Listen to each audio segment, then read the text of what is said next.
Hello everyone, so yet another ABBA ranking video, and so I just thought to rank the Mamma Mia tracks, which I thought could be rather cool.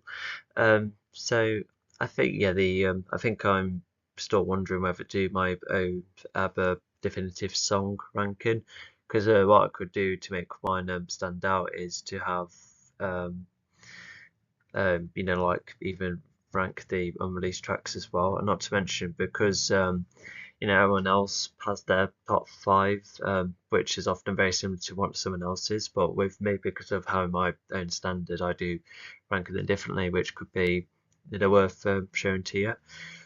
But regardless, so we'll just focus on Mamma Mia first, and so how I rank these? I think it just depended on a load of factors such as um, did the song get adapted well? Were there times where it could possibly be just as good, if not better, than the original song? Or what were the vocals like? What about the use of instruments? I know, like, what, yeah, yeah, I think that was a bit better. I think I said earlier, what could be better, done than in the original song. But I think, looking back, I think all the original songs are definitely like superior regardless because just how well handcrafted they are. Because a lot of them have translated quite well into these movies, um, but yeah, I think it's just because if it is written by Benny and Beyond, then yeah, of course their craft is going to carry over. And some worth mentions that I remember in the behind the scenes where the likes of key changes definitely had to be made so it could suit the the actors better. But regardless, yeah, we'll go for the first one. I don't really yeah, it's just one song out the way because it's just briefly sang even at a point where um that I don't always consider it. I'll still consider it anyway, but you'll see what I mean when we get to what I probably will put as the least of the songs. But anyway, let's get going. So yeah, it makes sense why anyone will put this at the bottom because yeah, there's not even a full version that can be found, which is a bit of a shame, I would say. I think we've just only taken a segment of a song. I guess at first you could be like, oh, was like nice and brief, for the scene. You didn't have to make a whole musical scene out of the film. And yes, I will probably will be talking about how it like fits for the film scenes because yeah, it is that it does choose like a good moment. Like the moment is somewhat built up quite well as far as I can remember. Um, so yeah, it is like nice to. I guess it's like more of a reference than actually using the song. But still using the song partially considering the title.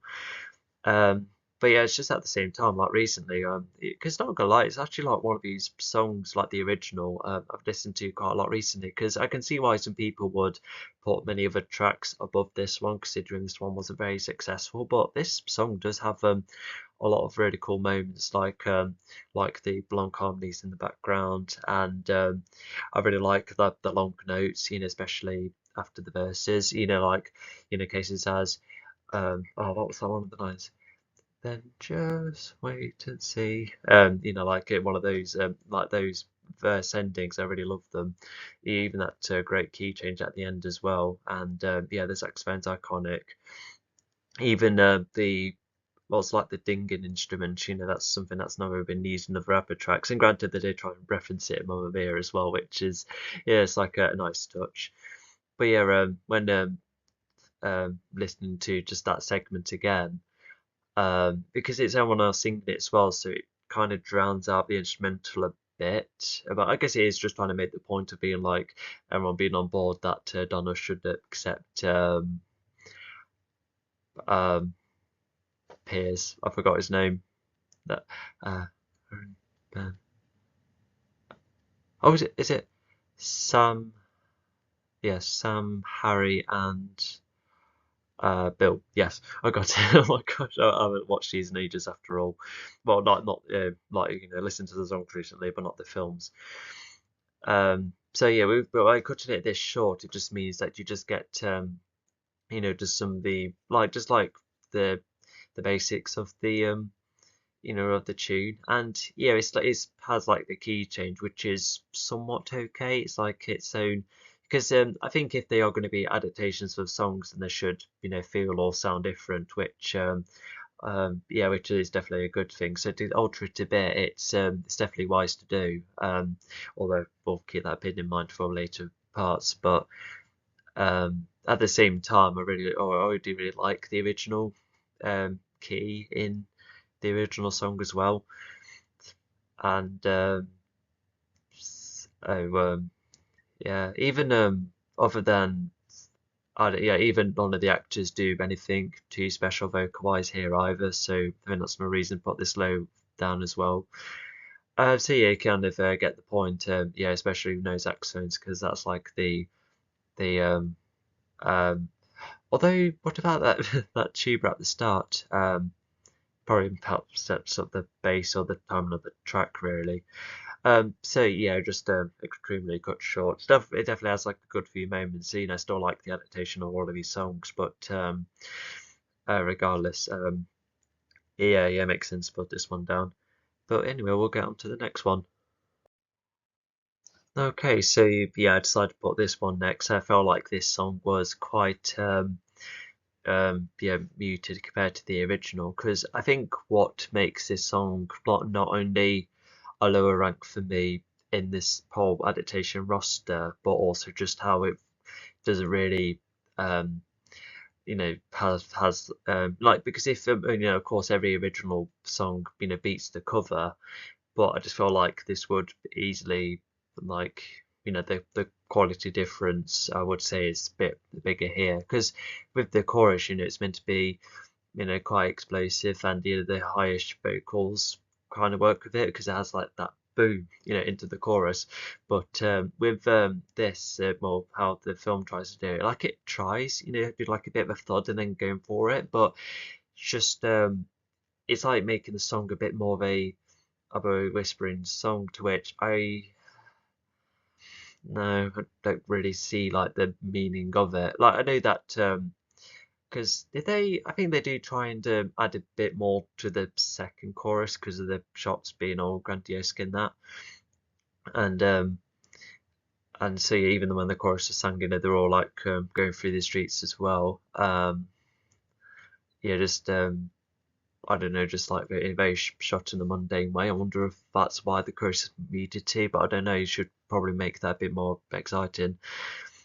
And yeah, because what I also liked about the original Money Money Money, because the music video partially helped with this, but when you like listen to the track, it kind of has the vibes that are somewhat inspired by the last couple of years. I know the last couple of decades, sorry, where it has that it's like partially jazzy and posh in a way, and yeah, even yeah, because that theming is carried over quite well in the original, but I didn't really get that at all here.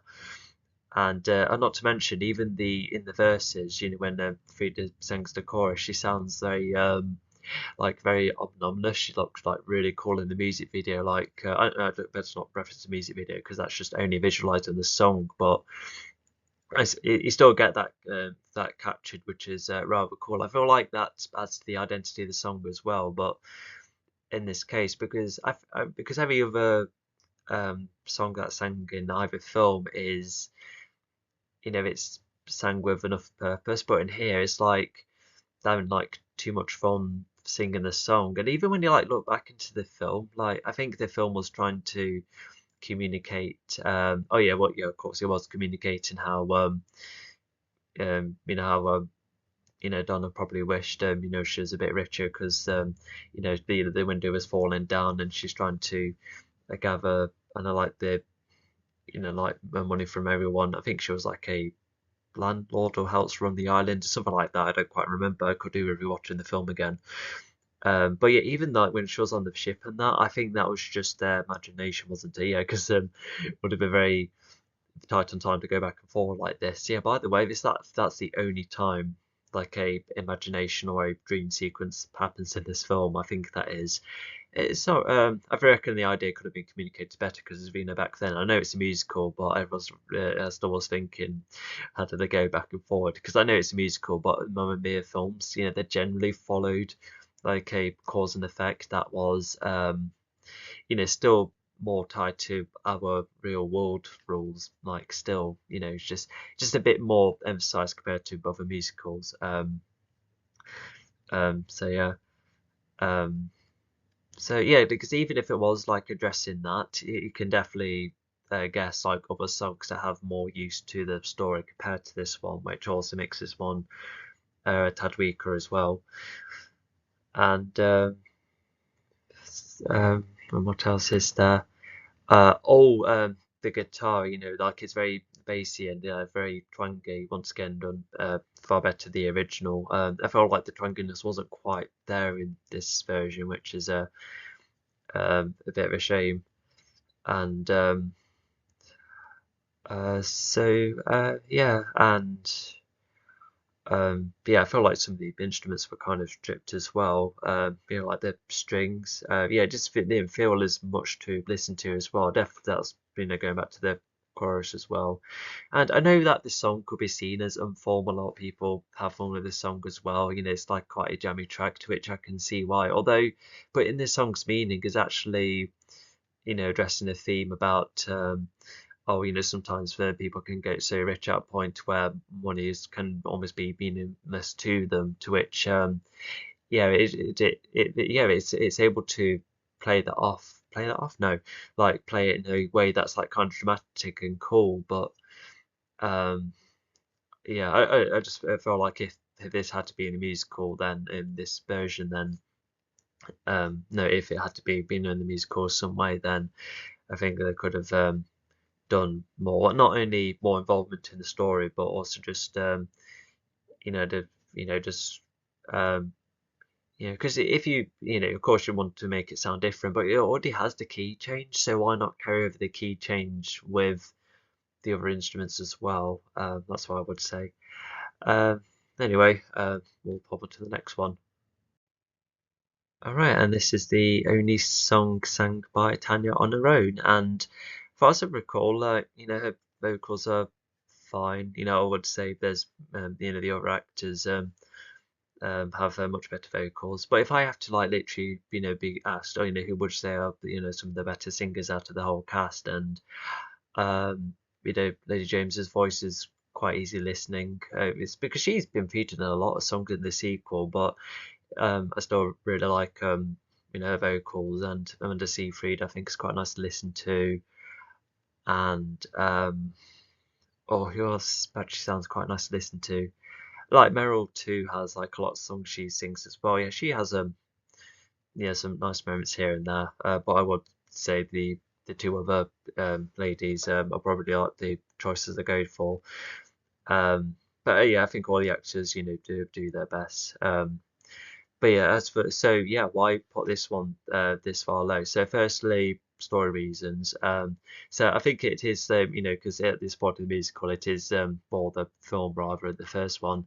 It's like trying to make a amusing moment by Tanya being like, oh, just it like about last night and this and this. So it's just trying to emphasize that, but it doesn't really have a lot to do with the main story. Like, yeah, it could say that how it's just seeing that the aftermath of everyone enjoying, to which it does cover bits and bobs off in the film, and not to mention I've only seen it in Broadway once, a very long time ago, so I wouldn't really be able to see what the interpretation was like then. So yeah, I'm just going strictly off the films. Um, but so yeah, but yeah, aside from not having a lot of plot relevance, even this, yeah, even the scene doesn't add an awful lot. I suppose we'd learn a bit more about Tanya and how she plays off with the other residents, but once again, just not an awful lot of input. But yes, for the song as well, yeah, once again the key change I'm not too keen on. So this it plays it more like a jammy version, if as if you have more of a like a summer hint into it. but I don't know, it just seems a bit light, and it's kind of lacking the weight, because even when you like hear the original, it does sound more like a, to me it sounds a bit more like like a tune at night almost, or like some video playing like in the, I don't know, it's just that's the like the impression I've got.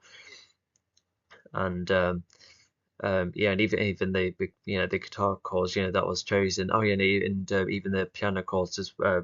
They go for like quite deeper strings, which yeah, does suit yeah, it's just something about that. Yeah, it helps add like some kind of weight to the song. But in here, without being as much spacey with either notes, it makes this song a tad too I like for me. And yeah, and it has you like the backing vocals, they don't have the effects, but that's a nitpick. Yeah, because the effects are kind of cool. With the ladies singing in the original. In here, it's yeah, it's just Ata's harmony. She knows where to stand it out as well, so that's fine. Um, so yeah, um, yeah, it just feels like a too we have yeah, it is just once again the original definitely surpasses all of the um, the instrumental kind of aspects. And I know that Beyond doesn't have like his doesn't have the vocal range of the ladies, but I still yeah, I do quite like his voice. I probably enjoy his voice probably more than other people. But yeah, just yeah, you just like suits the song quite well. And Tanya does suit the version she has. Um,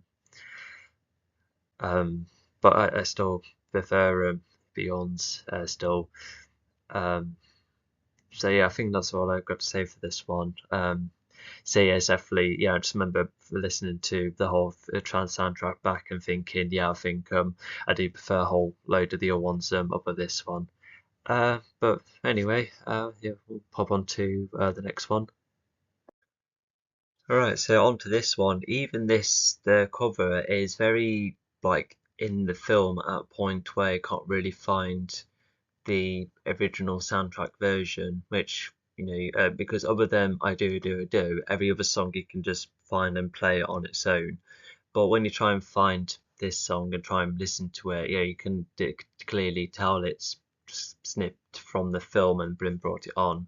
So it did make me wonder why that's the case. I guess like I do, if it's like more ingrained into the film instead of a genuine song performance, then fair enough. But yeah, even looking back, I can somewhat see why, because a lot of it was just didn't had the instrumental, and also the song is cut down significantly as well, so I can somewhat see why. Um, the cutting down part I don't mind, because once again it did help quick the things along. And um yeah, it did kind of work with the scene it was trying to go for. Although interestingly enough, even if it did like cut like half the track, it still has that piano outro which I absolutely adore. But yeah, decided to keep it for later, just to create a bit of an uplifting scene of being like, oh, this place, and then you all get running. So yeah, because it's like a jovial piano melody anyway. I feel like that kind of suits it.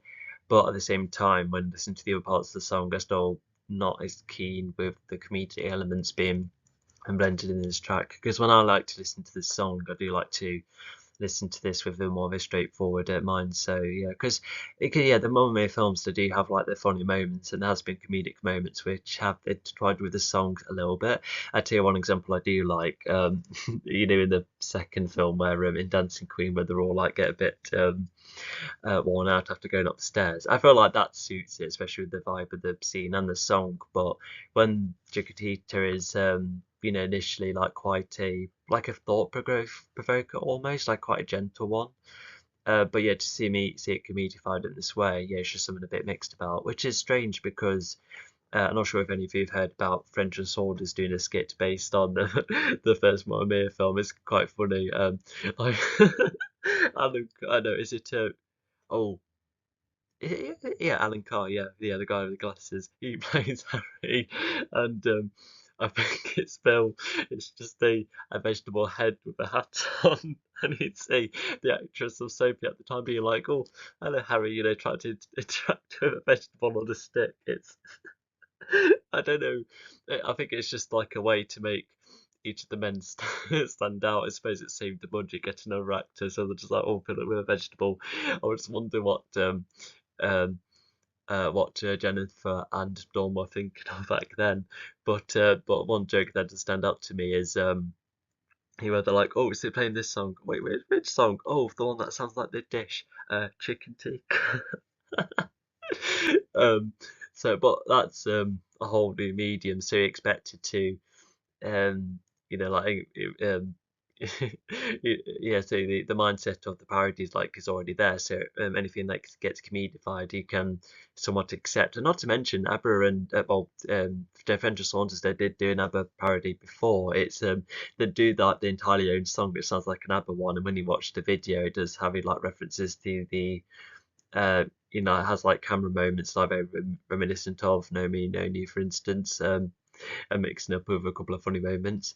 Um, so yeah, sorry, it's just some trivia, I suppose. Um, but yeah, because I guess like before in going back to the Mamma Mia film in 2008, yeah, going back there, yeah, because I guess the tone was still like vaguely comedic, so at least it tried to then go into um into Chikitika, and they have like like it try to play the song in an amusing way. So at least it set that up, so it's not jarring. Even with despite Donna being upset, it's not taken as seriously compared to the other moments. Of characters getting upset. And yeah, I will say there is like a couple of moments I like, such as when Julie Walters was on was on the floor and you could see looking behind them as well, and then for the door to open as well. I like that moment, but everything else I found a little bit too over the top, and it was just kind of distracting when you struggle to listen to the song. Because not to mention with because I've listened to the original before thinking, oh, it's quite nice, but then when your recent experiences just becomes this version over and over and over again, you just like you don't get to like appreciate the craft of the song. But then unless until the Voyage concert comes about, I just thought, wow, what a banger! This song is actually like rather nice and peaceful, etc. Yeah, because even before the ever concert, there was just I was still in that phase of really liking only a select few, especially like Don't Shut Me Down, Under Attack, Cassandra, etc. And and SOS, absolutely. I'll throw in a classic that I did really like very much, but I now like all of them very much. So yeah, I got there eventually with appreciating a lot. Um, but even instrumental wise, I think, as I can recall, it's similar here with the bass coming in, and although as the start of the film version, they just kind of do the a cappella approach at first, which it's pretend to be funnier again. And yeah, Julie Walters and Christina, I've got her surname, but they do play off each other quite well. And same is said with the following film when they do Angel Eyes. But yeah, I'm personally not like the biggest fan of a cappella. The only when you listen to, I've heard of Frida and Agnetta's vocals like on their own without the song, and it actually sounds really nice. And an a cappella like act I really liked was what are they called? Um, oh gosh, that Britain's Got Talent act. Yeah, they were mainly a cappella artists and they had other vocals which sounded like instruments. What are they called? I'm gonna quickly get it up because let's see. One more. Band of Voices, that's it. Yeah, really good a cappella act. I really like them. But yeah, because I'm more of a instrument kind of person. But yeah, it's just but if you just like hear the vocals without the guitar and the other instrumental parts slowly coming in, yeah, it's just I just feel like the song isn't treated as seriously, which is a real yeah, which makes me just the difference of like the original versus the remake is significantly bigger. Probably like the biggest difference, especially with how much it gets minimized in the film. Um, but yeah, even the comedic moments, they're very out there at a point where I don't quite get to like hear what how the cover interpreted it. Um, so yeah, I'm a bit stuck on that. Um, Although I think the reason it's high up there is that because as it does carry over, because especially when it gets to tell me the truth, when it gets to that bit, I just remember thinking, oh yeah, like it still has that really nice hook. So yeah, that to me already sounds better compared to what was sang previously. So yeah, there's definitely that that first verse that's quite done quite well with the instruments. It's just yeah, it's just yeah the same, which is it's fine. It does carry the weight. Which expects the craft of the original song. But like I said, the comedic stuff and the way it's cut short. But like I said, it has the piano intro, which is extremely fantastic. Um, so yeah, I think we'll get on to the next one. All right, so next up is this one, and whilst this track does, well, this cover version, whatever you like to call it, definitely has its charming moments, but to address what I think makes his song slightly weaker than the original, at least, is the key change, because in the original it has that really nice whimsical nature, and I feel like it partially carries over. Um, Oh, I don't know. I can't really say it sounds like Gimme Gimme Gimme because the notes in Gimme Gimme Gimme are far more higher, but I feel like it's played on like the same, if not similar synth. Um, so yeah, it just really like hits like the jackpot with some really nice synth sounds. Because what I like about Benny's use of the synthesizer is that he treats it like an orchestra or like a set of strings almost. Yeah, he knows how to use it extremely well. Um, so yeah, just yeah, it's just once again like the key change is better in here compared to in the remake. Although I think to explain or just go more in depth into um this version. So firstly, I really like the opening of the original because it just really like gets you into the track, just like hearing like the main melody, then the bass parts come in, and then you just small calming down, and then you get right into the verse. So yeah, it's like structured extremely well. But in the original, when no, sorry, but when listening in the Mamma Mia version, it immediately jumps into the chorus, and then the drums come about, and then into the verse. So it's just definitely not built up as well. That's for sure. And also like when the chorus is getting sung in the Mamma Mia version, all of the vocals are oh um yeah I think the vocals are just like extra higher and even a bit louder as well. I think it's it is definitely having that grouply approach with the others assisting as like the backing vocalist. Yeah, quite a lot of people. Um and Um, yeah, so I guess we'll count for it as well because sorry, what's got me lost all this time is that because I can't really say that the men sing higher, um, but there's still but because in the original, when the Agnetti and Frida like sing the chorus, it's using like quite lower vocals and it's like um and it's just like very quieter as well, just almost as if you're like whispering to someone, which really sells that kind of seductive feeling that the original has. But in the Mamma Mia version, um, yeah, as mentioned, yeah, the notes just occasionally higher and it's sang louder and well, just only slightly louder. And yeah, because it definitely suits with the kind of key changes wanted to go for, and the vocal work is kind of cool, it's rather good, from both the leads and the backing vocalists, but without I guess by singing um the vocals louder, you could say, oh, it's like the characters being more expressive of how they feel each other. To which like yeah, I can agree with that, but I still prefer the bassy, quiet sort of approach the original because yeah, it just like really oozes that energy, especially in the final version of the chorus where it has like that little additional synth at the end as well. Yeah, just yeah, it's really neat stuff. And yeah, even the in the Mama Bear version, there's like it applies a couple of comedic moments, especially with the books with the flip.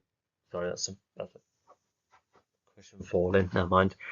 Yeah, so yeah, it was kind of amusing seeing all of those folks with the flippers, but it's just like one of those moments where I wouldn't really want that song to be comedified, really. I do kind of see it as a like like a banger to dance to, but it does still have that weight of you know um um how would you say yeah, yeah, once again, just like a slower, atmospheric, seductive kind of feel that the original has, to which the MMA version kind of strips most of it off. But it still does its own ideas, which is fine. But once again, I still feel like the original does that better.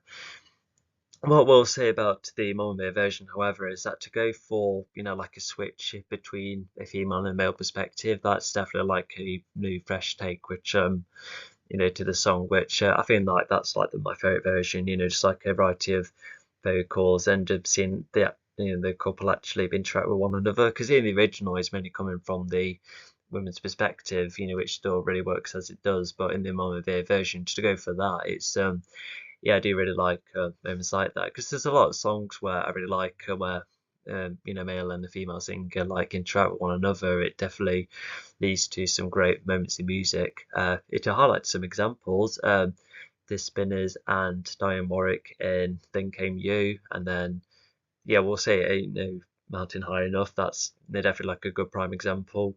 We'll say the Pogues Christmas song with Kirsty. What's her name? No, Kirsty MacColl, that's it. Yeah, that's another really good one. To name a Eurovision one, 2017 Estonia. Yeah, the song is called Verona. That's probably one of my most favourite combinations. Yeah, I really like that one. And there's a whole heap of other examples. And yeah, it's just something like really unique when you have two entirely different voices sing off. Oh, and I guess we'll throw in, band members where they mix, men and women, ATC, Steps, Hearsay, Liberty X, um, even, who did, oh, 18s. Yeah, they were in the early 2000s. Yeah, the best hit was Upside Down, which is quite a banger in the 2000s. So yeah, I think I explained this one well enough, and yeah, and yeah, I quite like the scene itself. Like the comedic moments I still like, even if it's even if that's not a preference. But I do quite like the way Sophie and Sky play off one another during the scene. Yeah, it's something about it which I quite like. Yeah, it definitely captures some of the essence of the original tune. All right, and then we'll go on to the next one.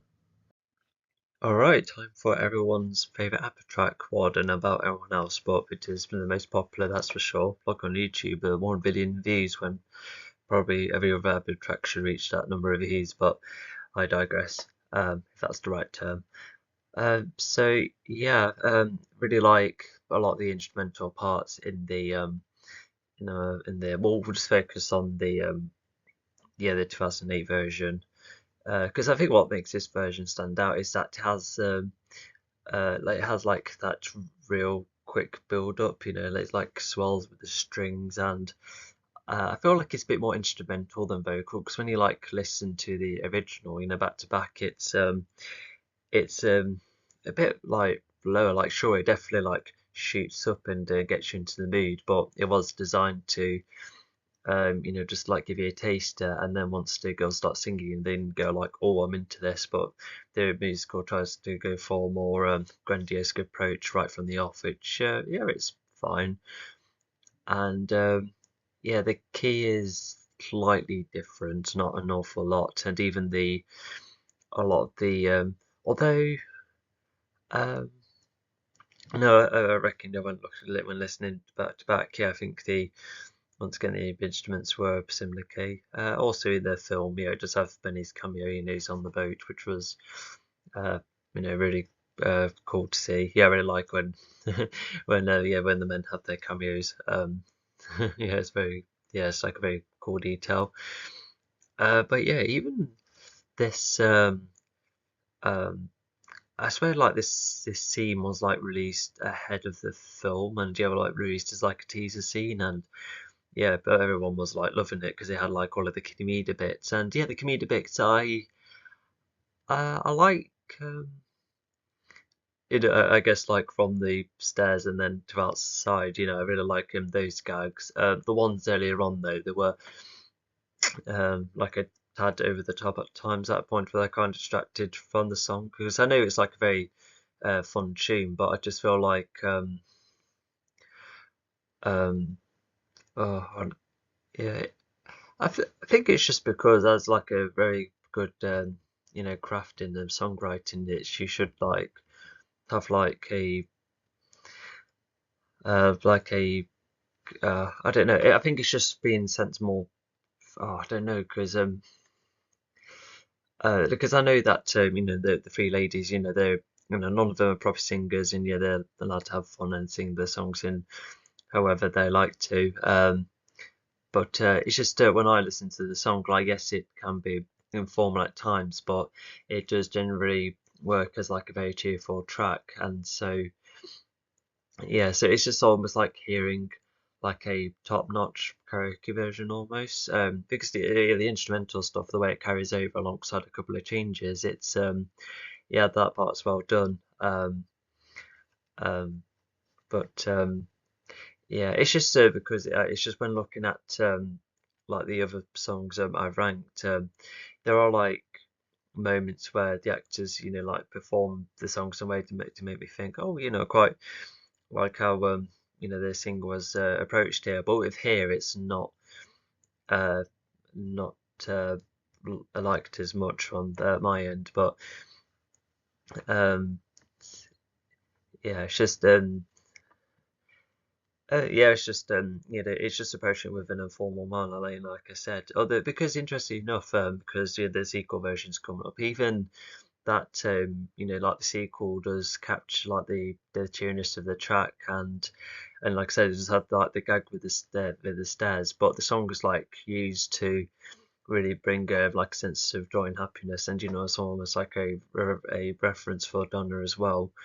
So yeah, I almost feel like the sequel used the song better, because in the original, well, like, yeah, Donna was actually a bit of a low point, but, but then when they were just like, oh, don't grow up, etc., and then the song just suddenly comes about, you're just like, oh, there it is. And yeah, it's not a bad thing. It's just yeah, because well, I guess both films are quite quick in terms of getting from one track to the next. I think the first film probably has shorter amount of time between tracks. I might be wrong.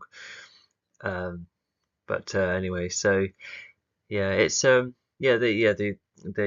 like the scenes for it, are they're definitely iconic. It is a lot of fun to watch, and yeah, it's mainly like the indoor moments um which will kind of distract from time to time, but yeah, it is a joyful song. Yeah, you can see why all of them would have a lot of fun with this one. And just definitely iconic. Yeah, I could definitely see why, just when watching the film. All right, let's see what's next. All right, next up is the title song itself, and uh, yeah, and yeah, quite an yeah, the 2008 version I've got here. Yeah, people will say that. So yeah, let's just a lot of the differences first. So yeah, when listening to the song again, there's additional orchestral moments. Like for instance, there was like a tiny bit of a cello that was like, that can be heard in the like the verse a little bit, and even the piano here, it sounds a bit more like twinkly, as if the sound almost like stood out a bit more, and not to mention this version is also more rockier because in the original it was just more so of I'll make other comparisons later, but yeah, I think I'll like this comparison here because in the original and the it was more like guitar melodies in between, but in here they still continue using these guitar melodies but still have a rocking guitar in the background, one that was quite heavily on the amplifier, and even the rockiness is even more emphasized, in the final, in the outro or bridge, yeah, of the song, yeah, a bit more then, and yeah, even the use of vocals is sort of different because yeah, there are like cases where uh, Merrill, is uses a bit more dramatic focus from time to time. Whether it's like softer or adds a bit of gruffness or just a tiny bit more of a informal approach. And yeah, when listening to it, it's a version that's okay. Although not gonna lie, unlike other covers of other tracks, where I'll be like, oh, come at least and we'll see how see what the cover is like because um um but yeah because yeah other sorry also you yeah sorry I've already said my point but yeah it's just although I feel like Mamma Mia is like because I don't know it's just something about the original Mamma Mia track there's like so like top notch and perfect at a point where I can't really see how it can be reinterpreted without being as good. Well, there is the 2018 version which does its own parts and which I quite like from time to time. But I still have similar feelings with both covers where I definitely would go for the original more. So yeah, it's just because in this, if just focusing on the 2008 version of the cover, with the like the additional guitar and even the percussion's like a lot more heavier as well.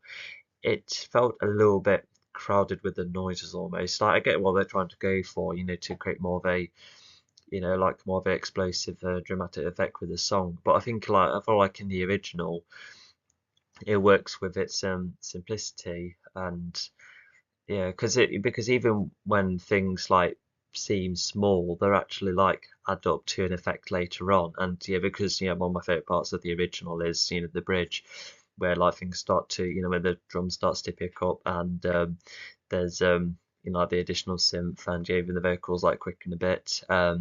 It just yeah, like it hits like extremely hard. Yeah, because yeah, I think recently I think the song really works as like a I guess like another thought-provoking one again, because like sure it is like a fun track to dance to, but I found it kind of um yeah it's quite like an effective like break-up-ish song, like just one that you can that kind of like gets you up and going again almost is that kind of track because whilst the likes of No Me No You and SOS is more of like a somber approach, like for when looking back, but Mamma Mia it's yeah, it's a tad more informal, especially with how the title implies, because it's like a slightly informal title, but I still feel like it does well with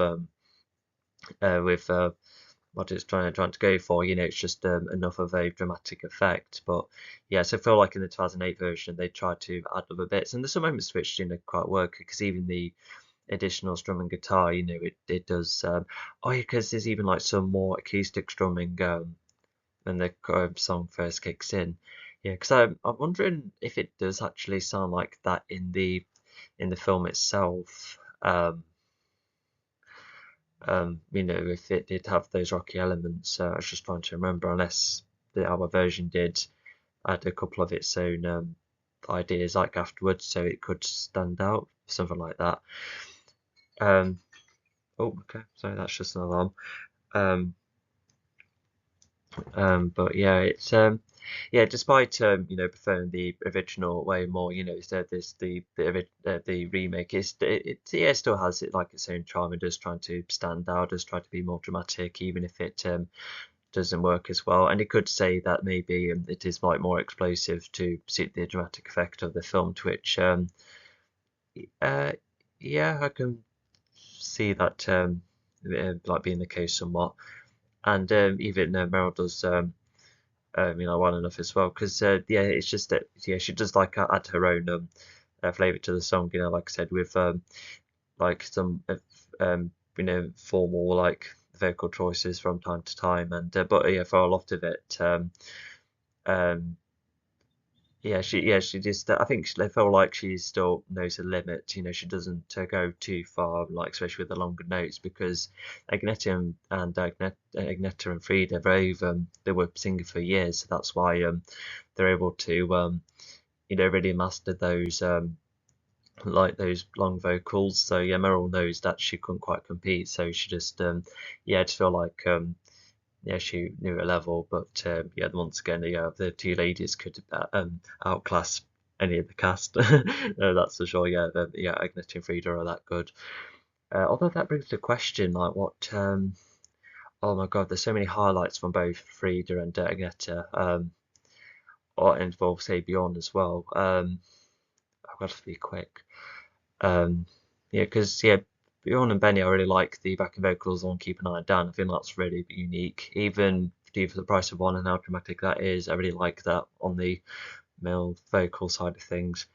As for the ladies, when it takes all when Agneta holds that long note, well, twice, yeah, that was like really superb. Frida has, that really soft-spoken singer voice, but Cassandra, that I really like. And oh my God, what are the other highlights I have from both of them? Even like how they sing Mamma Mia dramatically, that too is like extremely well done. With how they when they like a two voice and one kind of effect. Yeah, it's really cool. And oh yeah, Chikitika, just nice soft vocals. Holding Soul is where they go for a more quick rocky approach, which also quite suits them. Oh, you already talked about Super Troopy once again with 3Ds and yeah, like there's really nice quiet vocals as well. Visitors, yeah, yeah, because even if there's like a couple of effects in the voices, I still really like how they make their voices slightly bassy, especially like yeah, I really like yeah how they go for the vocals here, and uh, oh yeah, it's good as new. Yeah, there's that moment when they go. Yeah, yeah, I really like that highlight too. That's like really good for them both. And oh, what else is down? Just browsing through the and they say choreography, no discography. Um, um, yeah, it's just I don't really like have specific favourites, but yeah, still, yeah, I just think the voices are fantastic. Well, yeah, I've already highlighted a couple of my favourite vocal moments, which I do look forward to every now and again. Yeah, when listening to any of the songs. Um, so yeah, we'll start right there. I think you get the idea of how I think about this one and why it's this low. But never mind, still very a good cover regardless. And I think it still does, it does. Yeah, because if they wanted to make the title track the most, like the more dramatic song and the one that has more input, yeah, I can definitely see the intention. So yeah, still, yeah, like a good cover despite my suggestions. So yeah, we'll see what's next. All right, so yeah, definitely, yeah, let's address the changes first, despite how similar the key and the use of instruments, yeah, very similar. So there's a few differences, like for instance, there's some cheering at the start of the track, and yeah, yeah, Lily James, she sings the song in a more solo approach compared to the original, which is sang in a more duet kind of way, which yeah, either way works. And regardless, the backing vocals are very like grouply anyway. Yeah, what's the the teacher. Yeah, so yeah, I don't know what the backing vocals were, but yeah, get the idea. Yeah, it's the way it works. Although yeah, because yeah, Lily James with a lot of these songs, yeah, she does rather well. Um, but I'm not no offense to the second actress, I've kind of forgot her name. She's rather famous. Yeah, I'm not too keen on her voice. Yeah, because it's like a couple of cases where it cracks, and I think what the song was trying to do was, or the version was to get a more like a small teacher's perspective, to which yeah, fair enough, but I'm not sure. It kind of like disrupts the pacing of the song, because like a lot of the keys were established to be the same and that. So to have another voice like come in between it, yeah, I just felt a bit off put by it. And not to mention, I'm not too keen on the cheering at the start as well. It's just yeah, yeah, I think yeah, I think it is like a me thing. Well, I'm not against like talking in songs because what's like a really good example of talking that's in a tune. Oh, um, Move On. Yeah, that has like a very interesting like bit of like almost like a commentator in the background. Yeah, too. Yeah, that's interesting. Yeah, sometimes talking can really add to the track, and yeah, but it's just sometimes when it's like kind of done in a musical way, sometimes in musicals you're like, hello, hello, how's your day doing? I'm good. Now let's start singing. So that's like kind of weird. I can't call it weird, but you get what I mean. There's like that like the performance going in between the track. Yeah, I guess I can watch it with the visual, but I can't like watch it on its own. But there's songs like You Can't Start the Beat, which really works as like a song on its own. Um, so yeah, it's yeah, and also the tearing was probably added in the song too, to because was used in a like a graduation scene. So yeah, I like the emphasis. I guess it's like a bit of a like a celebratory moment that it's almost like trying to set up, and also like a way to try and start the vibe of the film as well, because it's coming from an even more youthful perspective compared to when Amanda was arriving on the island. I feel like she was older there compared to Donna in the flashback. I might be wrong though, but that's like the impression I've got. And so yeah, it's only a couple of changes. Yeah, some only a couple which kind of knock it down um, for me personally. But yeah, still like a really good interpretation. Yeah, it's also like quite a good choice for the starter as well. Like because when listening to this, I thought that well, I was right. Well, I am still right that yeah, three. I think when I guess the teacher, I think it might have been a single because it was given a video. But yeah, it managed to get hold of yeah, three tracks from Arrival added here, and even when I get the teachers, both the not only the start of its musical, but also in the Arrival album too. Yeah, it kind of reminds me of in the Void concert. Well, I know Super Trooper's been added in recently, but without that, there was initially no Super Trooper songs on it. Yeah, because there was one for Waterloo for obvious reasons, nothing from Ring Ring. Original had about two. Um, ABBA the album had about three. Yeah, which is Eagle, Hole in His Soul, and Thank You for the Music. I've had Dancing Queen and Fernando. Visitors had one no one said it's on, even the Visitors as well. Uh, yeah, the new album had the two singles, and there was Beyblade, Voulez-Vous, and hang on, no, sorry, Winner Takes All. That's part of the Super Trooper album. Sorry, I knew I was kind of wrong somewhere. But yeah, Voulez-Vous, yeah, it played it. Oh no, Lady Love Me was also in Super Trooper, so yeah, it did play some from that era. Okay, so it did actually pick and choose. So it's just Ring Ring Sally being left out. Well, yeah, everyone puts Ring Ring as the weakest of the lot, but it still has like its own little charm to it. It's just because they managed to reach great heights at a point where you've almost forgot it's there, but it did help start them off, and it does have some pretty good, decent tracks. So yeah, it's definitely uh, not be to ignore. Although, yeah, so I guess in comparison, so in yeah, the original Mamma Mia, yeah, the only non-single was Slipping from Her Fingers, which was a really good choice as a song for the narrative.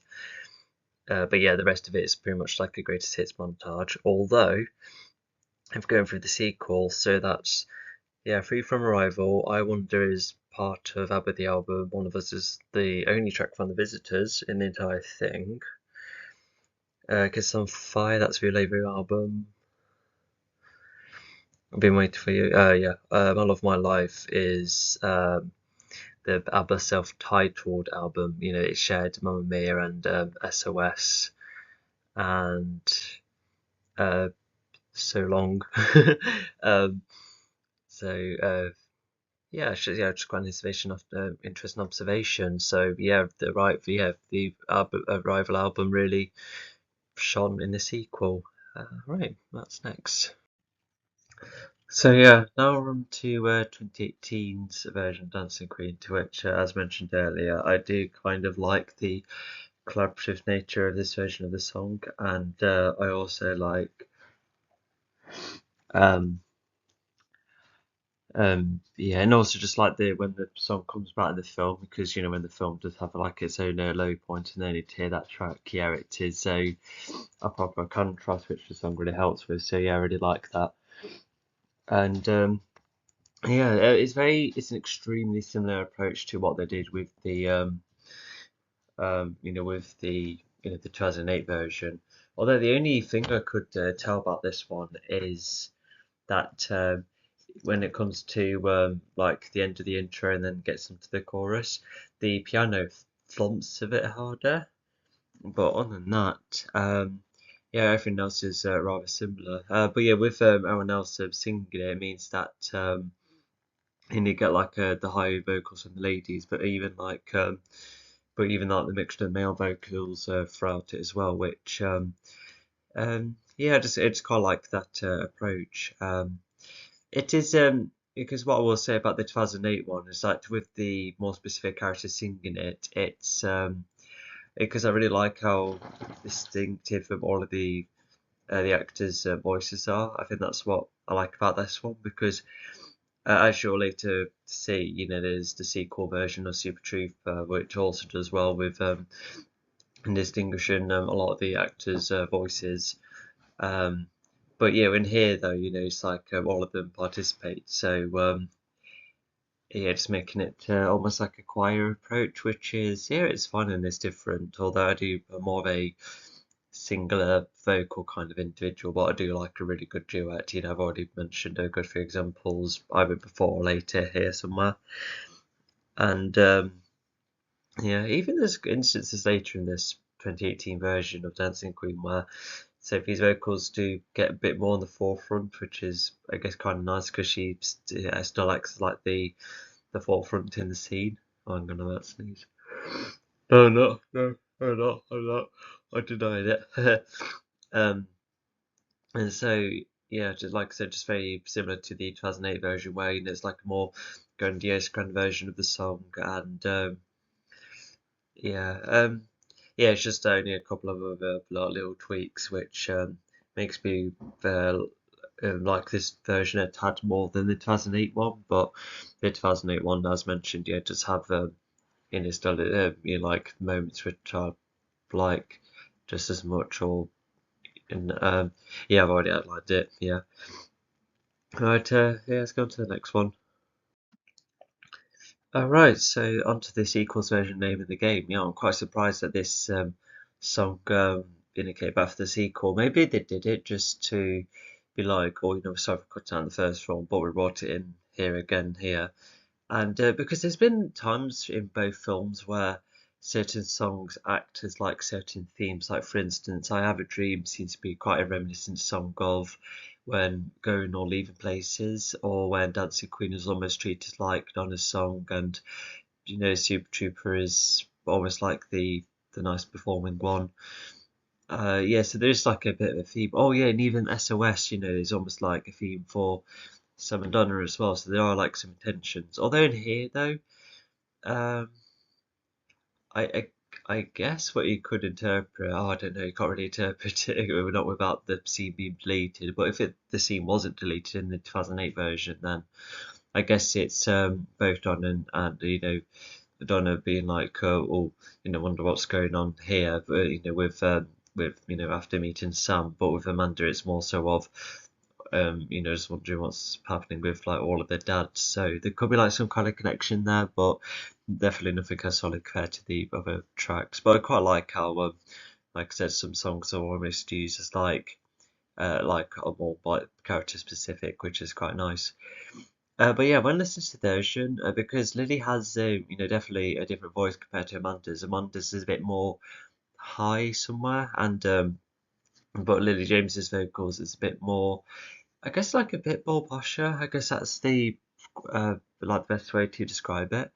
But yeah, as well as a lot of the instrumentation being very similar, they decided to make this one a bit more rocky. There's a bit more emphasis on a rockier guitar, which is fine, and I guess it like suits like Donna's rebellious nature when she was younger. So yeah, it's all right. Yeah, and I think the song is cut short in the film. I think it was. But yeah, because was it's like the 2008 version of Mamma Mia. Like kind of like it is like a different approach, to have the guitar to be more electric, but.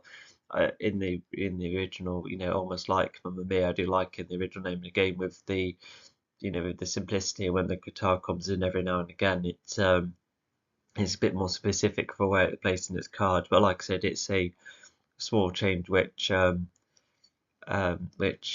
like yeah, it makes it more unique. I'll say that, and that's why it's positioned the way it is.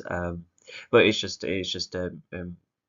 like in the original more, and so yeah, I think that's why. Uh,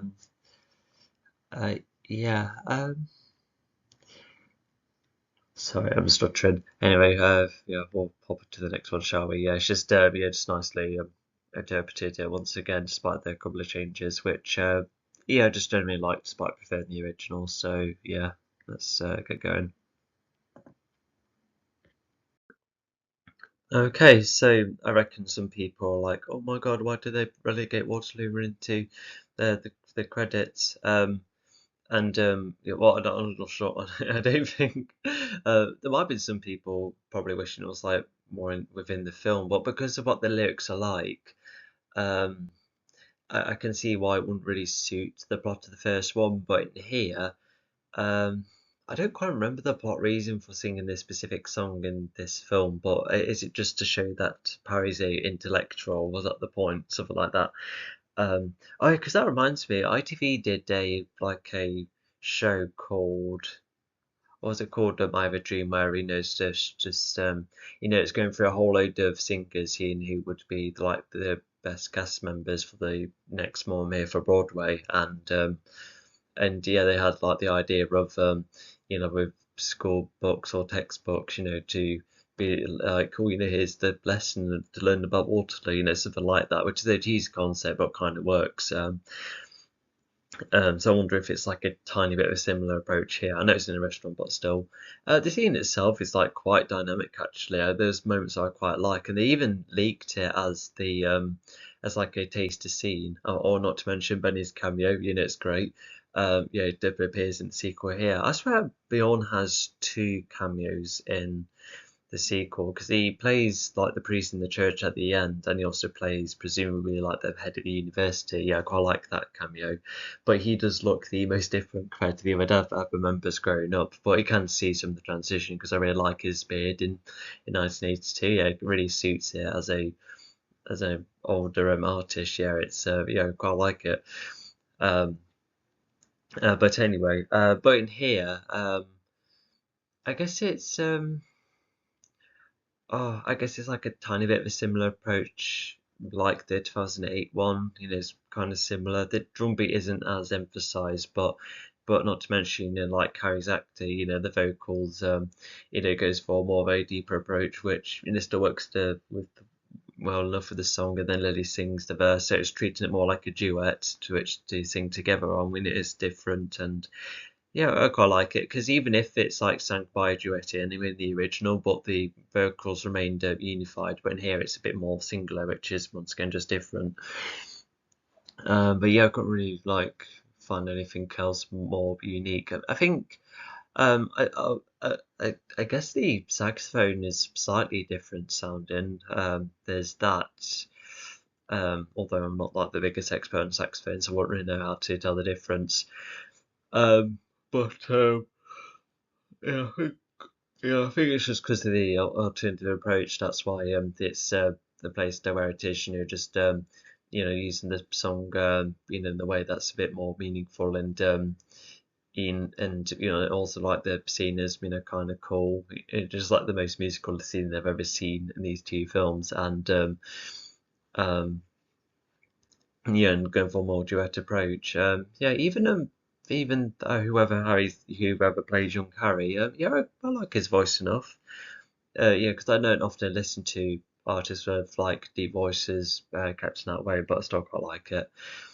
Um, so yeah, and I think it does have like one more backing vocalist as well, because in the 2008 version, you can definitely tell it was primarily like the six of the oldest cast members, like singing it with the men coming in, during the chorus, but in this 2018 version, it's yeah, there's like way more like back vocals around, just like how it's normally done in musicals.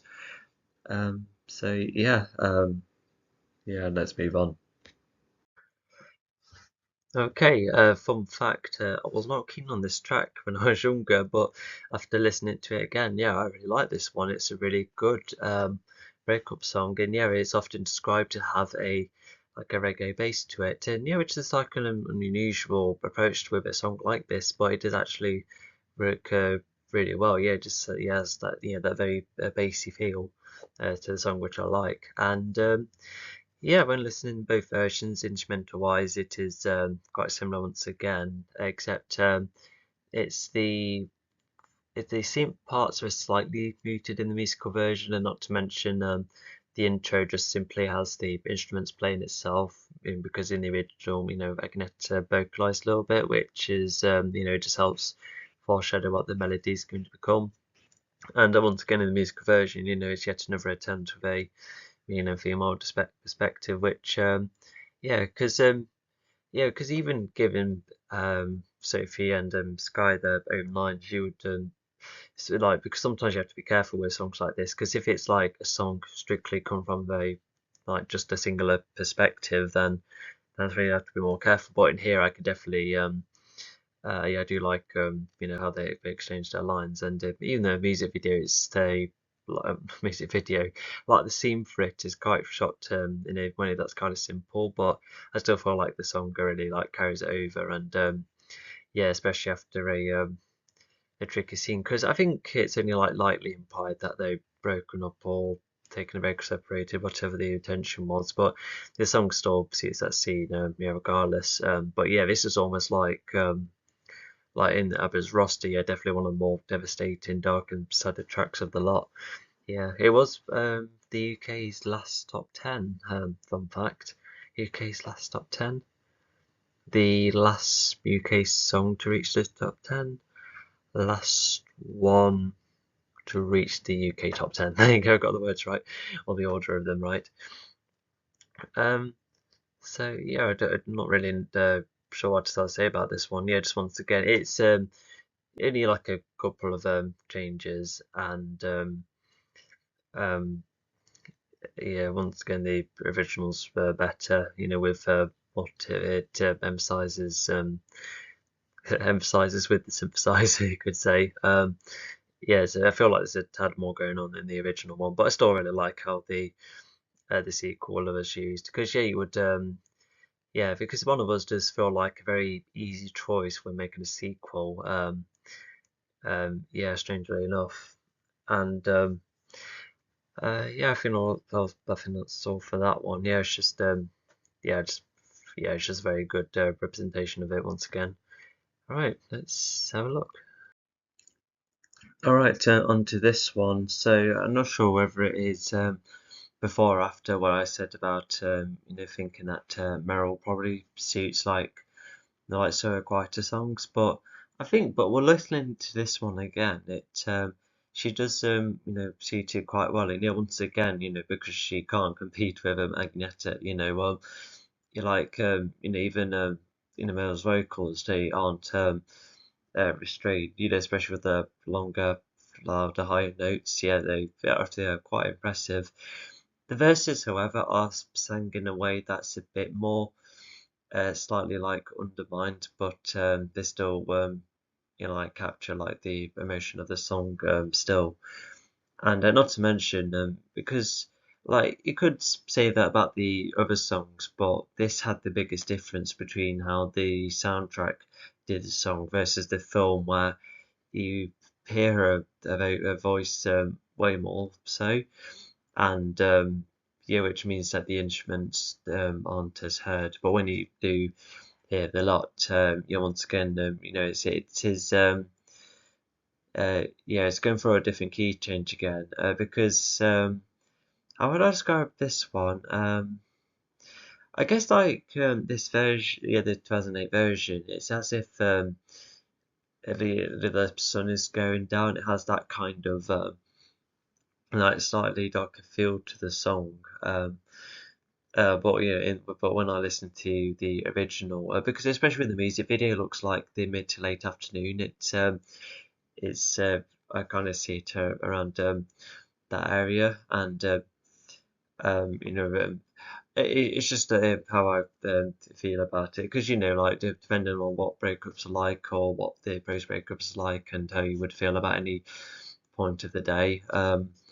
Yeah, I do like and it's my subjective interpretation, but I do see I've them working it rather well, because the original, it's just almost as if you're thinking about those kind of feelings throughout the day, but in the sequel, yeah, it's almost as if like those kind of thoughts are like coming about much later after a long day. That's what like the key difference feels like, between like how the piano sounds, for instance, in the original versus the cover. And um, yeah, because yeah, even the 2008 version, it does get quite quick at the end. It even got to a point when I was listening to it again, I thought, actually, I think this does actually just sound a bit quicker than the original, which I'm not really as keen on, because the original, because it does slow down at times, but it's quite steady, and it maintains like the momentum. But in here, it's as if it did go a bit slower than usual, and then it decides to speed up later on, to which yeah, not as like not as refined, but it's still like quite interesting to listen to. The scene, however, I wished the film did a bit more of the scene, because a lot of the time just watching Piers standing around and Meryl just like performing on her own, and she does like the best she could, but I just feel sorry for Piers, the director being like, oh, just stand around and just and like, yeah, Pierce does try and showcase other like emotions that's happening, like just not really sure what to think, because of the character's mindset at the time. Um, but yeah, but I think when watching it again, I do appreciate it a bit more. How even this song I started to appreciate it like way more nowadays, because yeah, once again, this song I wasn't really keen on when I was younger, but when listening to it, yeah, it does hit extremely hard. Yeah, it's like a masterclass of a ballad, especially with some of Agnetta's best vocals, and yeah, because even the dinging piano, because normally it suits like the more chirpier songs, because the piano is very dingly, but strangely enough, it works with like the sad tone it's going for. It's yeah, it's just fantastic. Yeah, it's just like yeah, that ABBA charm still being live almost. And um, but yeah, like aside from the key change, and I feel like I can probably hear the guitar a bit more in the 2008 version as well. Uh, which once again just different. And um, so yeah, I can't really capture any of the differences, but yeah, it's like key change part, and yeah, even at Meryl, once again, she does at least try to go for like different vocal approaches, because she adds like a gruffness to her voice every now and again, which yeah, once again is different and it still suits like the vibe of the track. And yeah, yeah, just very interesting. And I'm not sure I said this before in the previous commentary, but there's actually an interesting alternative ending of when it takes it all, where Beyond sings the lyrics instead. There takes it all has to fall. Yeah, it's Beyond that does them instead, like on his own, which I get what they're trying to go for. It's almost as if it's like couldn't go to like the male perspective, or just like a way to end the song, considering Agneta discontinues anyway. But I reckon they figured out that by the time the backing vocals like carry it over, it's not as jarring, I suppose. But I still quite I just find the ending like very interesting. So yeah. Anyway, that's it for that one. So yeah, well yeah, let's continue. So when looking back to back, even the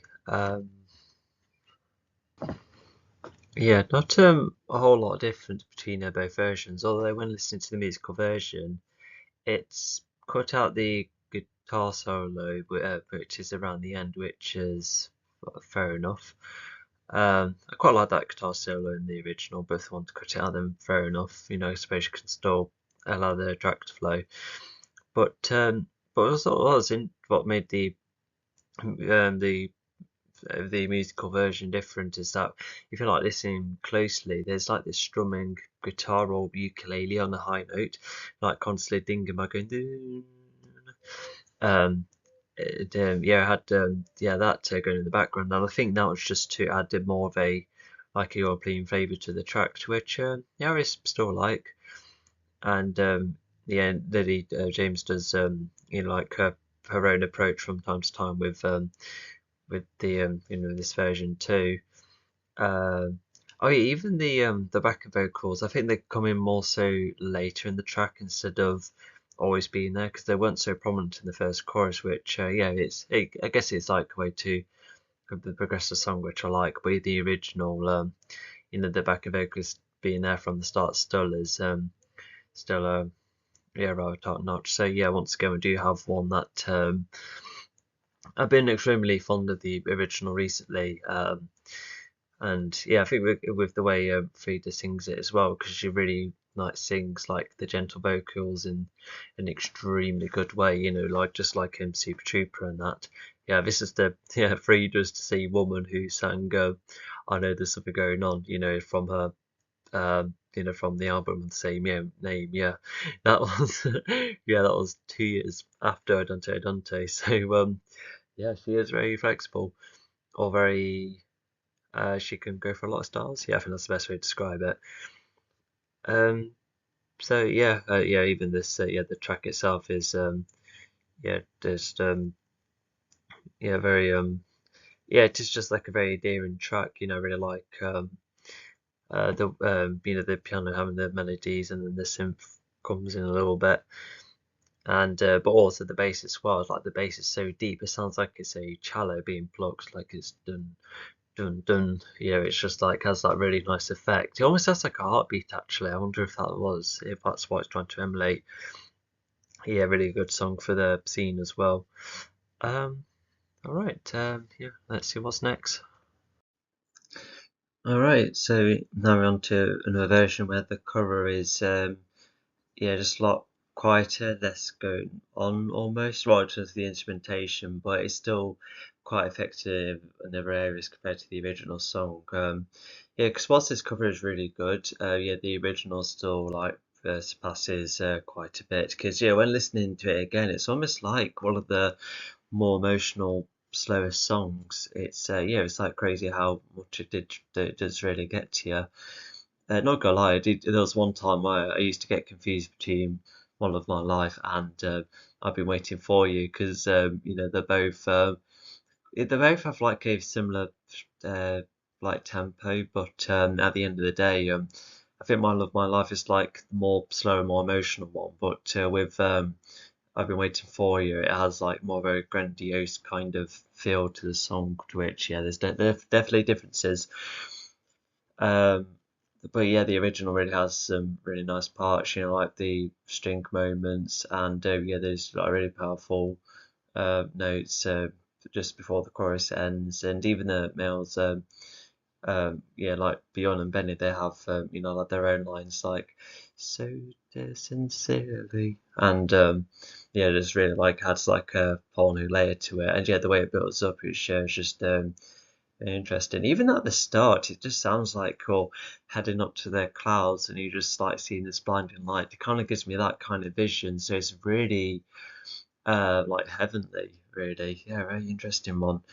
So yeah, the cover does well to capture, the parts of it, despite being a more of a stripped down version, but it does capture moments of the song quite well, and yeah, especially with the scene as well, like a very emotional scene, and yeah, because it transitions between the past and the future, how it is Donna taking Sophie, and then you see yeah, the future Donna coming about, and then how she then interacts with Sophie. Yeah, it just feels like a almost like a full circle kind of effect. I won't know how to draw this full circle, but yeah, it's just something about it which uh yeah, that does really hit hard. Yeah, because if Donna's death being treated like a like it's a like miniature plot within the sequel, I reckon that my favorite part of it is, this scene. I just really like how they've ended it, just like a moment of seeing that, they've all moved on, and, Sophie has a new kid as well coming up. So, yeah, just, yeah, extremely endearing. And, yeah, so yeah, most of the cover is, yeah, it's mainly just piano, isn't it? Unless there was like a couple of string parts, don't quite remember. Maybe a bit of a guitar, so it's a bit more of a string version, I suppose, which I still quite like. The notes are still very, yeah, they do capture like the song quite well. And yeah, because even if the song is like sang with much more grander vocals in the original, but in here it's when in the way that's um, um, what was I saying? Oh yeah, just like they've sang more softly, which yeah, still quite is still in a way which is quite nice. Even the high vocals from all of the ladies singing involved, yeah, it's that's rather nice. There were like a couple of instances where I thought, oh, probably could do a retake, because it was like sometimes well, actually no, I just only remember that one bit later on where when they were singing "One of My Life," it just feels like a bit of a stutter, tiny bit of a pause, which I'm not too keen on. It just kind of upon the momentum of the song a little bit, but other than that, yeah, the rest of the flow of the song is still yeah, still yeah, really like it a lot. It's like, yeah, it's pretty much like like I know that the sequels version of Super Tuber comes up as the credits, which yeah, is just to create more of a summary feel, and summary feel. Well, no, just a bit more upbeat. Just be like, hey, it's a happy ending after all. But before going on to credits, yeah, it's like the almost like the perfect song to end on. Yeah, considering how it's reinterpreted into the scene, because I think in the original, I don't. It might have. I don't think it's because ABBA does have songs about parenthood and childhood. Especially in songs like "Slipping Through My Fingers." But maybe "My Love My Life" could be, like the original, could have like hints of that. But when I first hearing the song, it just feel like a long lost love kind of song. That's how I kind of see it. But in in the 2018 version, it's in the narrative, it's almost used as um, just how like the both Donna and Sophie, they mean the most to each other. They're each other's primary like primary love, really, which yeah, it's just a really, yeah, just a very nice like alternative interpretation of the song. I'll probably even go as far as saying it's probably my favorite reinterpretation. Yeah, it's just that really sells. Yeah, because whilst I've been waiting for you, it was like a tearjerker that's really carried it over. um, So yeah, just yeah, once again, just like even if it's a stripped down version, it still captures like the essence of the song in a way which is really nice. Not to mention, even going from young Donna into older Donna, yeah, I just really like that transition. Just really getting that feel of of an entire lifetime. It's just been um just been lived. And oh yeah, because even Meryl like starting the chorus with singing with time passing by, it's yeah, it just like it's like bang on because just because yeah, and with Donna, yeah, I reckon that her life did really like go like dead quickly because both her and Sophie have been through a lot of good times together and etc. So yeah, because mildly reminds me of Just an Ocean, which is the only ABBA song where like it does have the classic vocals back in the 70s, but then it ends with Agneta and Frida as they are now, and yeah, it's like an extremely interesting detail, and yeah, I just really look forward to it. Like Climax is Just an Ocean, the way which is like near perfect. Yeah, because when listening to like other versions of Just an Ocean, whether it's the Arrival cover band or when listening just the original Just Notion in general.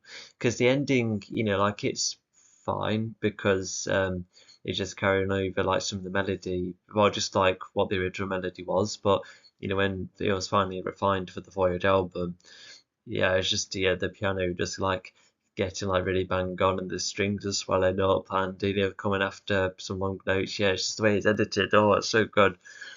Um, but anyway, yeah, you know how I feel about this one. So yeah, let's get going. All right, next up is the surprisingly more acoustic approach of Thank You for the Music, which, if you're wondering, is probably the last song that plays in the credits in the original film because it goes from somehow doing Dancing Queen again and then Waterloo and then this. I don't know what Waterloo's position was like in the musical, but to have that as credits, that's kind of cool. Although, yeah, why did they do Dancing Queen again? They could have done another single then, uh, unless they. I'm not sure. I guess those who like the film really like that song that much. Do it, yeah, it is very popular. I can see why. It's just I'm more of a play the song once per day kind of person. But anyway, but after a couple of other Joffa tracks, and the main credits have this, which is a really nice yeah ending track, even without any actors on screen. Yeah, I wondered why. Well, I think it is just to create more of a closing feel, so I can see why. But very interesting enough, like this piano version or cover, it like the notes are very like they're very extremely similar like to the original. But what's interesting is that Benny wrote he did this song on piano again, but instead it was like in a different key, and I think it was like almost like more in line with the vocals instead of creating melody for the track for the vocalist to work of.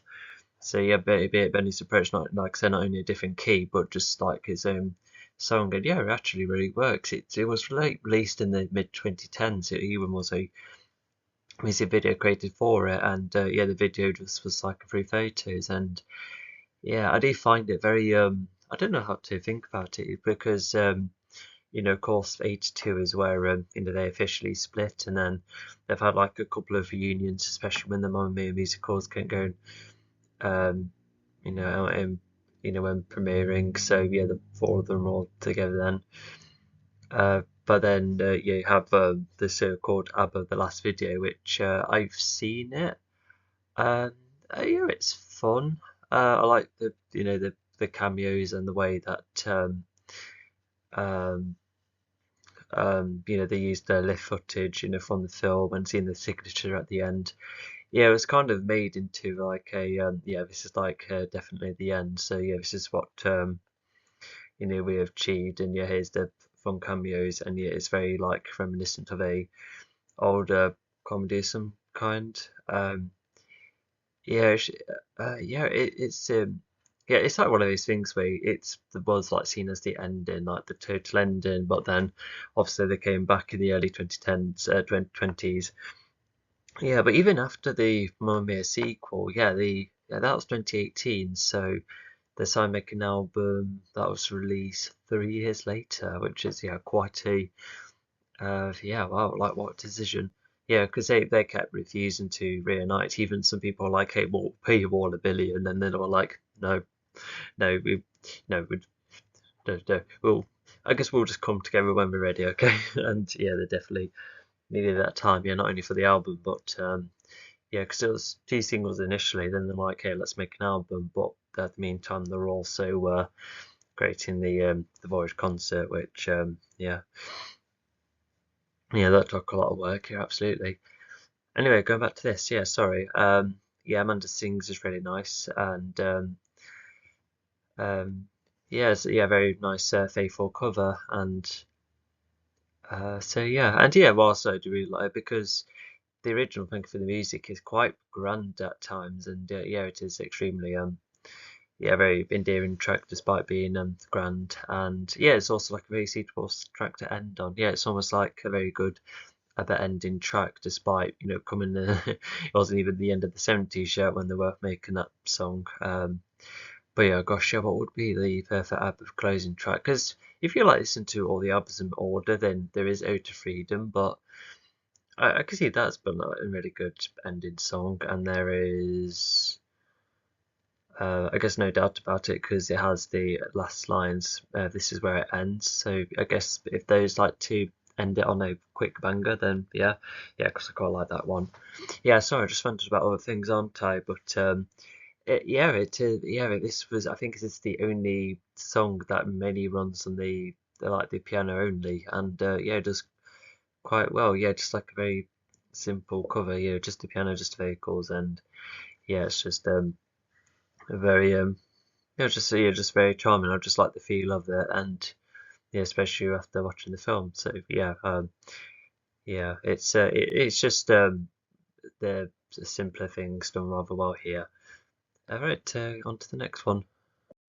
Yeah, I say when going through the recordings of this session, or for this video really, one thing I can't believe I forgot to say this, but even songs I used as score pieces throughout more the first film anyway. Yeah, it's like a really nice touch to some of the moments. Yeah, just go show that you can just have instrument parts of the songs without having the need to sing because it's like used done briefly as well. So yeah, I just really like the effect of it because I don't quite remember how the sequel does it. But even though Greatest Showman, because one of my favorite parts is on that beach where both the what's his name, PT, and who's the wife called, I forgot. But he even plays like a string version of From Now On. It's a really nice melody. But unfortunately, because when it comes to musicals, sometimes you just want to they want to prioritize the song, so they're like, oh, we won't bother releasing the score. But but I would have been like, mate, I would like to listen to the score, like the bits in between the songs. What did it sound like? Um, yeah, it's a bit of a shame when they do that, and yeah, I think that's definitely the case with both Mamma Mia films here, which is a partial shame because I bet some people would really like with what each part sounds like. But yeah, to give a few examples, yeah, because even Does Your Mother Know, has like a tiny bit of a piano part when Tanya and Rosie have like the introduction on the boat, just like a very it's like slightly informal and it's like it just creates that vibe of what's going to happen because you do it later encounter a couple of really funny ladies and so yeah, it sets up that and then even the three dads they have their gimme gimme is almost like their score piece it's like they can make that case of they're coming and but also Waterloo gets like a small moment in the score where with the boat and yeah it's like a very cool reference because it has the boat in it I suppose and yeah it does like just really suits the scene and yeah in the way it's played it's like slightly altered because it does start with a oh I didn't quite get that right sorry but you get the point but even like the way it like carries over you get like almost like a remix version of like the saxophone part of the chorus, which yeah, I quite like the approach.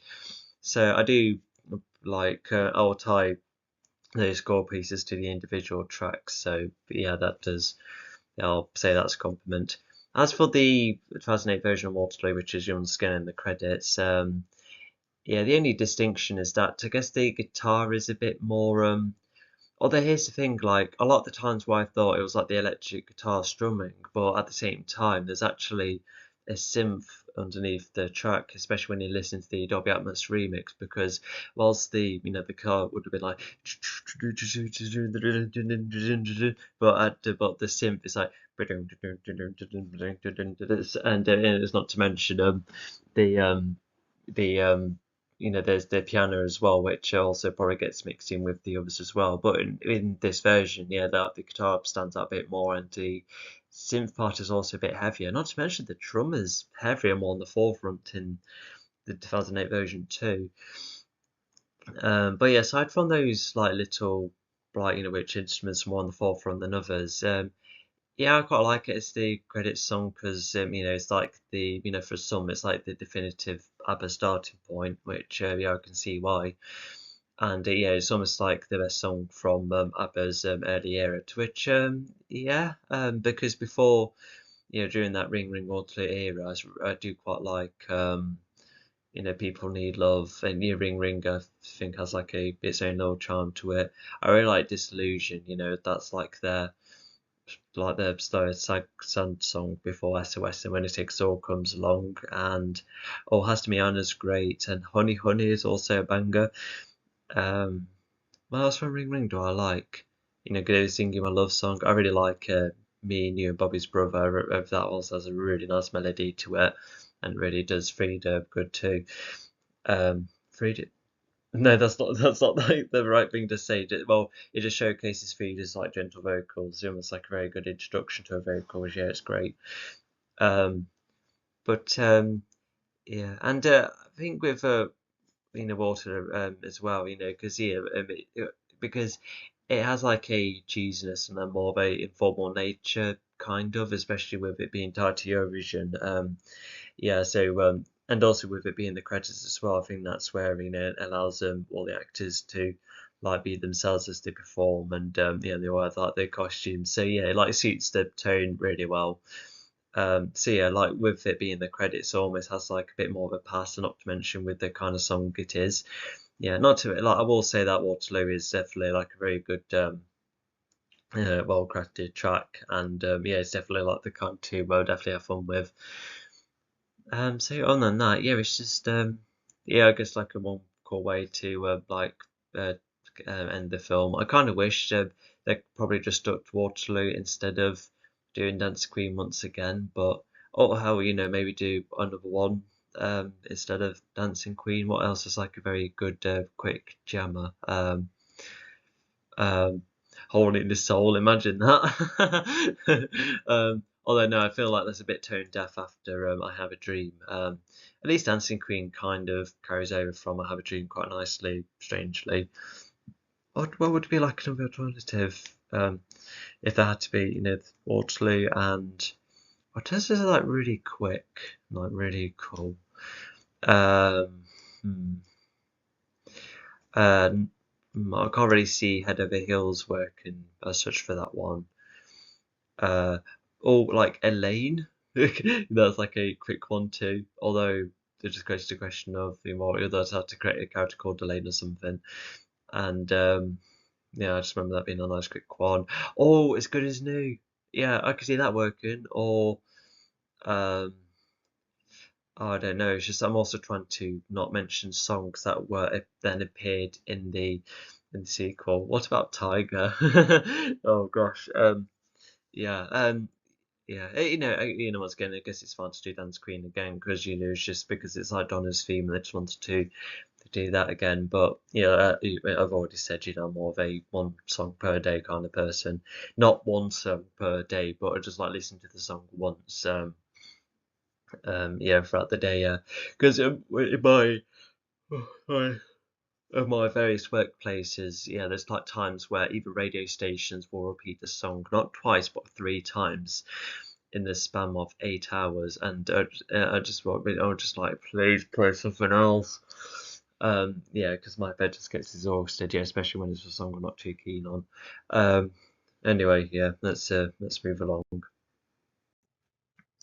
All right, so yeah, with this one, I felt like because it once again the actors have quite a lot of fun with this one, but I think because of the way it was set up and how it fits with the scene and the characters, and with the song occasionally being like slightly informal, yeah, just that's where I quite like how this song is utilised because compared to the likes of Dancing Queen or Chiquitita, where I felt like the um, the humour can be quite distracting. But in here, I feel like it was going to tad over the top at little times, with the scene. But I think it's just because the comedic parts are a bit more under the radar. Not to mention I think it's like Marley doing at times because the way she like drops off the roof, but she gets caught. Yeah, it's yeah, I just feel like uh, it suits it better. Yeah, it's just they're getting like enough space and time in that. And so yeah, one thing I was quite disappointed when listening to the original song again is that because in the musical version it has that with everyone chanting Jake Chance as they're all jumping about. I really like that as an alternative ending. I'm really it's a bit of a shame that didn't really you know was used as like the version for the song, but oh well. But yeah, regardless, yeah, the way the song is edited here compared to the final song in the album, yeah, it is trimmed down because when you like listen to the song, even Christina sings the second verse. So you never know. There could have been like a version of the film where Christina uh, gets with someone as well. I have a couple of guesses who, but it's although looking back throughout the film, oh yeah, there was like a couple of moments of setup between Rosie and Bill, like a couple of moments. And not to mention, even the sequel makes an effort to sort of show that, yeah, Rosie did quite like Bill back then. So yeah, I quite like that attention to detail. But yeah, there is yeah, I think one thing I'll quickly say is that there are like a lot of I know just a quick side rant, I suppose.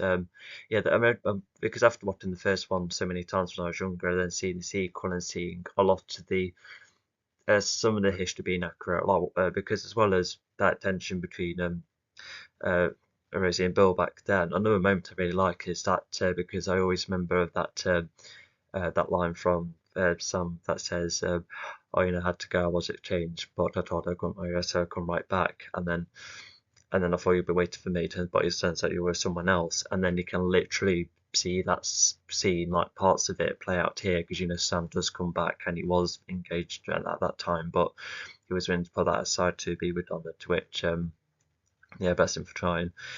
But yeah, the second film does, however, it do a load of history moments that I just like missed out because in the first film it was greatly implied that she spent a quite significant amount of time with each bloke and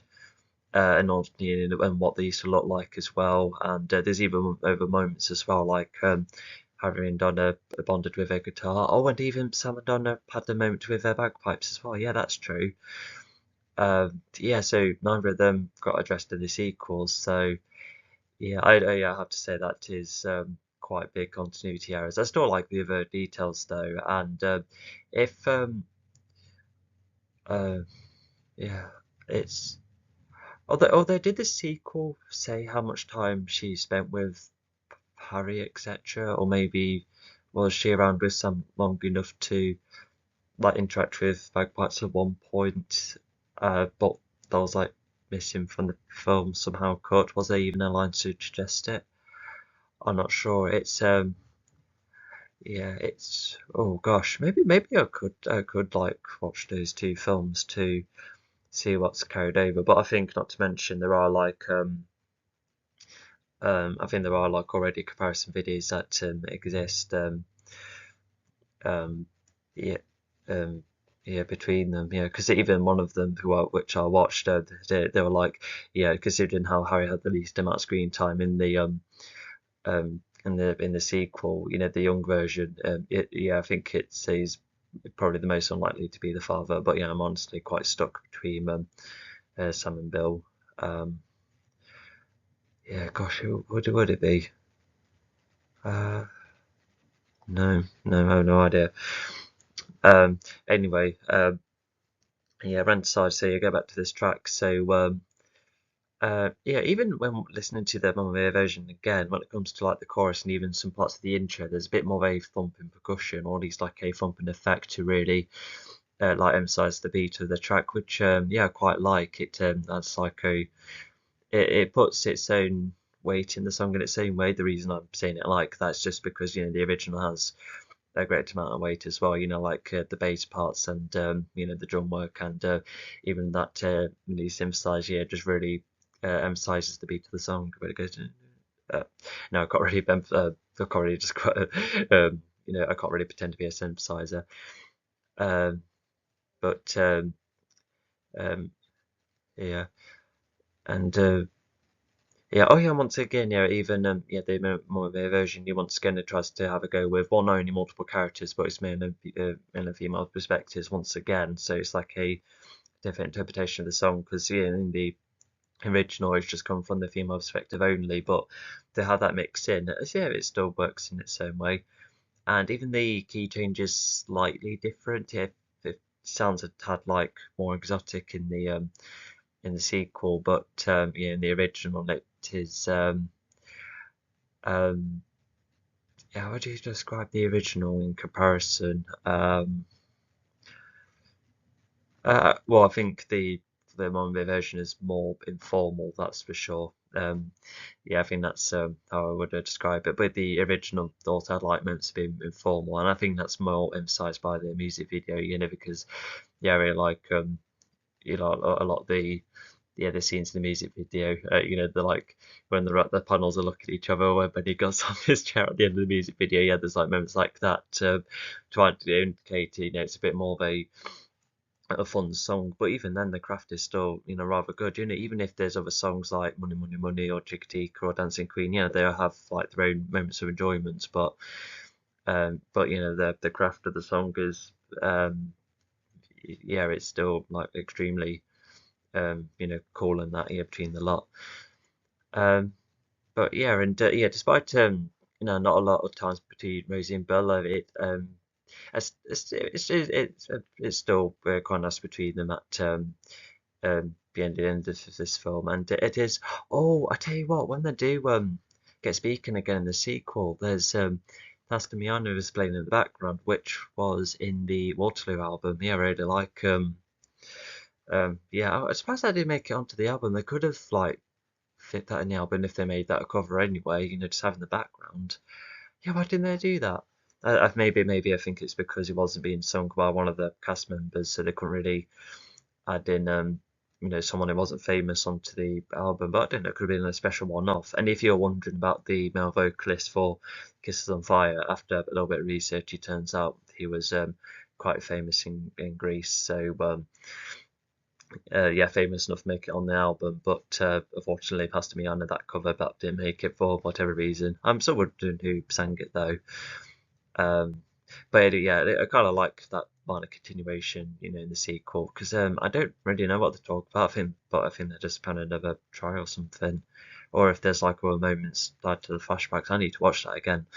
Um, but yeah, I just really like the songs placement because because even in the because not so much in the album version, but watching the film version, I feel like there's like minor orchestra bits or the key changes slightly to create more of a endearing ending and just like that proper uplifting feel, which yeah, it quite suits the scene quite well. It's just a bit of a shame they didn't decide to make that like the album version of the song, to really make it a bit more unique. But maybe those who are writing the songs didn't want to make the song too unfamiliar, but at the same time they're willing to do all sorts of other changes. They cut in certain bits and bobs or adding which some paid off and some didn't as much. But at least make it stand out in slightly more original in some way. Yeah, I think that's what any cover should do. Just enough to um, just like to justify the cover almost. Just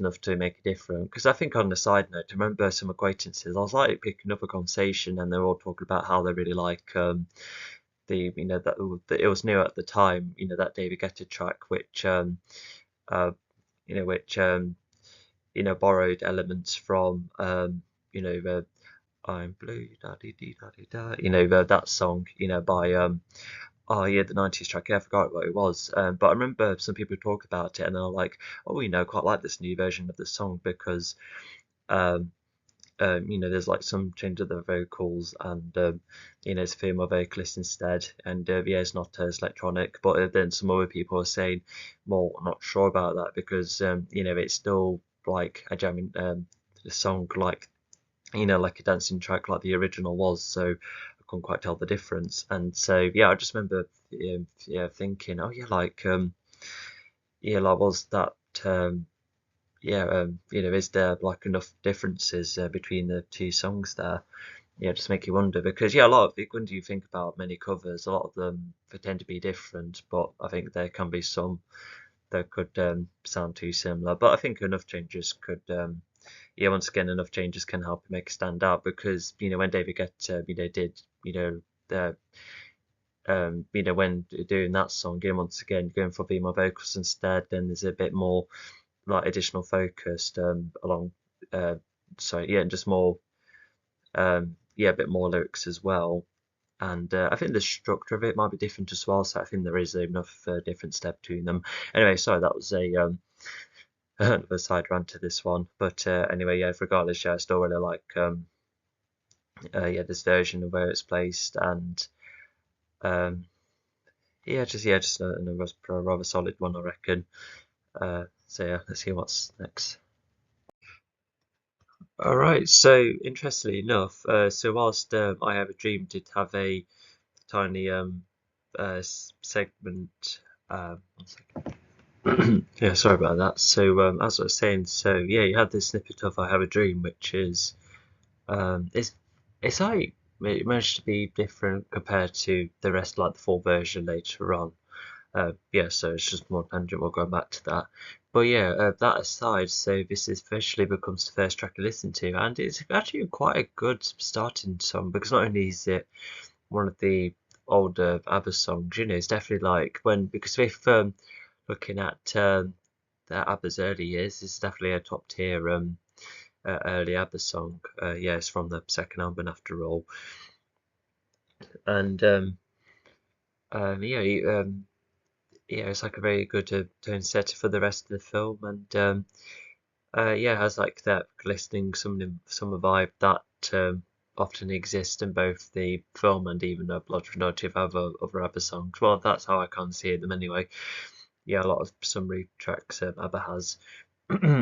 um, so I guess a couple of things is that that I'm not too keen on with the Monmere version is that at the end of the second verse, she speaks a bit as she says thing, because she doesn't maintain like a singing note. She just says thing in a very like a joyful manner, which it's like a nice touch to the song, and I guess it makes the song a bit more musical. But I'm not the biggest fan of intertwining moments like that. But that is simply me. I've kind of adjusted to it the more I listen to it.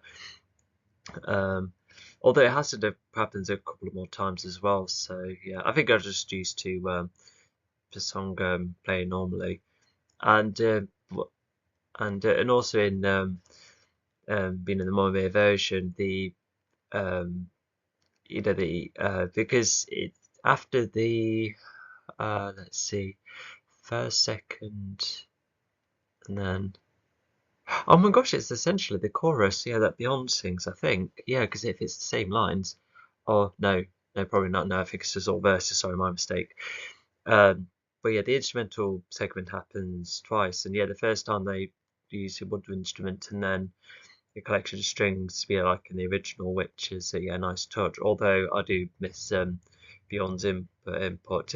I guess what he could have had in Mamma Mia is that he could have had Sky sing the third verse, you know, to carry over from Beyond, but never mind. But yeah, I just feel like Beyond's input in the song, because I'm not sure I said this before, but even if you know, the ladies, you know, the in the original songs, you know, their voices are fantastic. But sometimes I do really enjoy times where the men get involved as well, because they really add a whole new dimension to the songs. Sometimes, you know, whether it's the backing vocals for No Me No You, and how Beyond really suited songs like Does Your Mother Know or Two for the Price of One, and not to mention their you know, in both I Still Have Faith in You alongside Keep an Eye on Them. I love the backing vocals in both of those songs. Oh yeah, yeah, the Bobby Brother channel. So if you look up his video of like some like extra trivia about Keep an Eye on Dan, it's he did the whole album, by the way, but for Keep an Eye on Dan specifically, he does go into a lot of the Dolby Atmos remixes, and there's like a segment where you can listen to where yeah, you can just hear Benny Bjorn's vocals like only during that segment of the end of the track, and oh my god, it's so nice to listen to. And then when you come back to the song, it's yeah, because yeah, Keep an Eye on Dan, like the men are a bit quiet in the track, which is not the bad thing, but when you do actually hear it a lot clearer thanks to the Dolby Atmos mix, yeah, that's where you're like oh okay, so that's what it was. Okay, I can definitely pick up on it better. Anyway, but yeah, when looking at both versions, yeah, because it's just other differences spotted. Because in the let's see, uh, oh yeah, I got it. Yeah, sorry, I was trying to find out which. But during the like the later points, so in the original, a lot of the wording and the vocals is slightly shorter compared to Amanda putting more emphasis on the lines. So if to compare, so in the originally it's I've heard you before, you know, just like very shorter. But with Amanda's version, it's I know heard about you before. Like yeah, just slightly longer at the end, which yeah, I still like both of them working. Yeah, yeah, it's just a simple difference, like either of them, and and also, I do prefer Frida's backing vocals in the original compared to like the backing vocals in the other song. In the Mamma Mia version. Oh, actually, that's like, you know, like a slight preference, but you know, the backing vocals do really help the song, yeah, especially later on. Yeah, because it complements the higher vocals of the main lead in either version, really, and.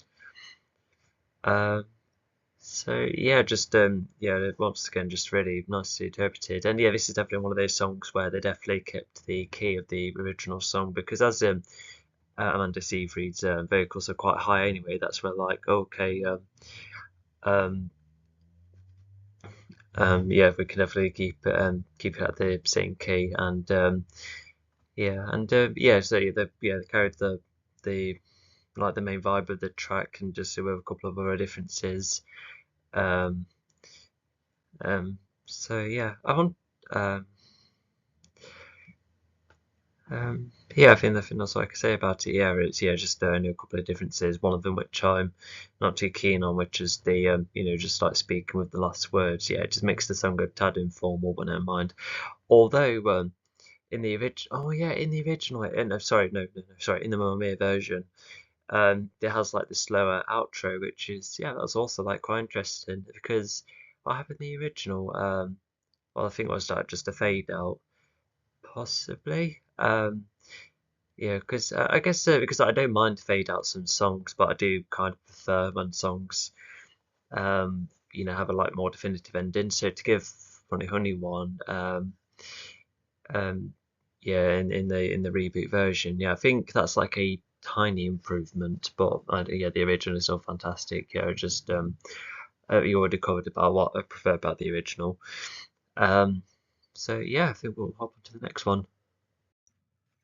All right, next up is this song, which yeah, so this one also doesn't appear in the film, which yeah, because I think I wasn't like I didn't 100% remember the soundtrack when going from album onto the film finally, like a month later.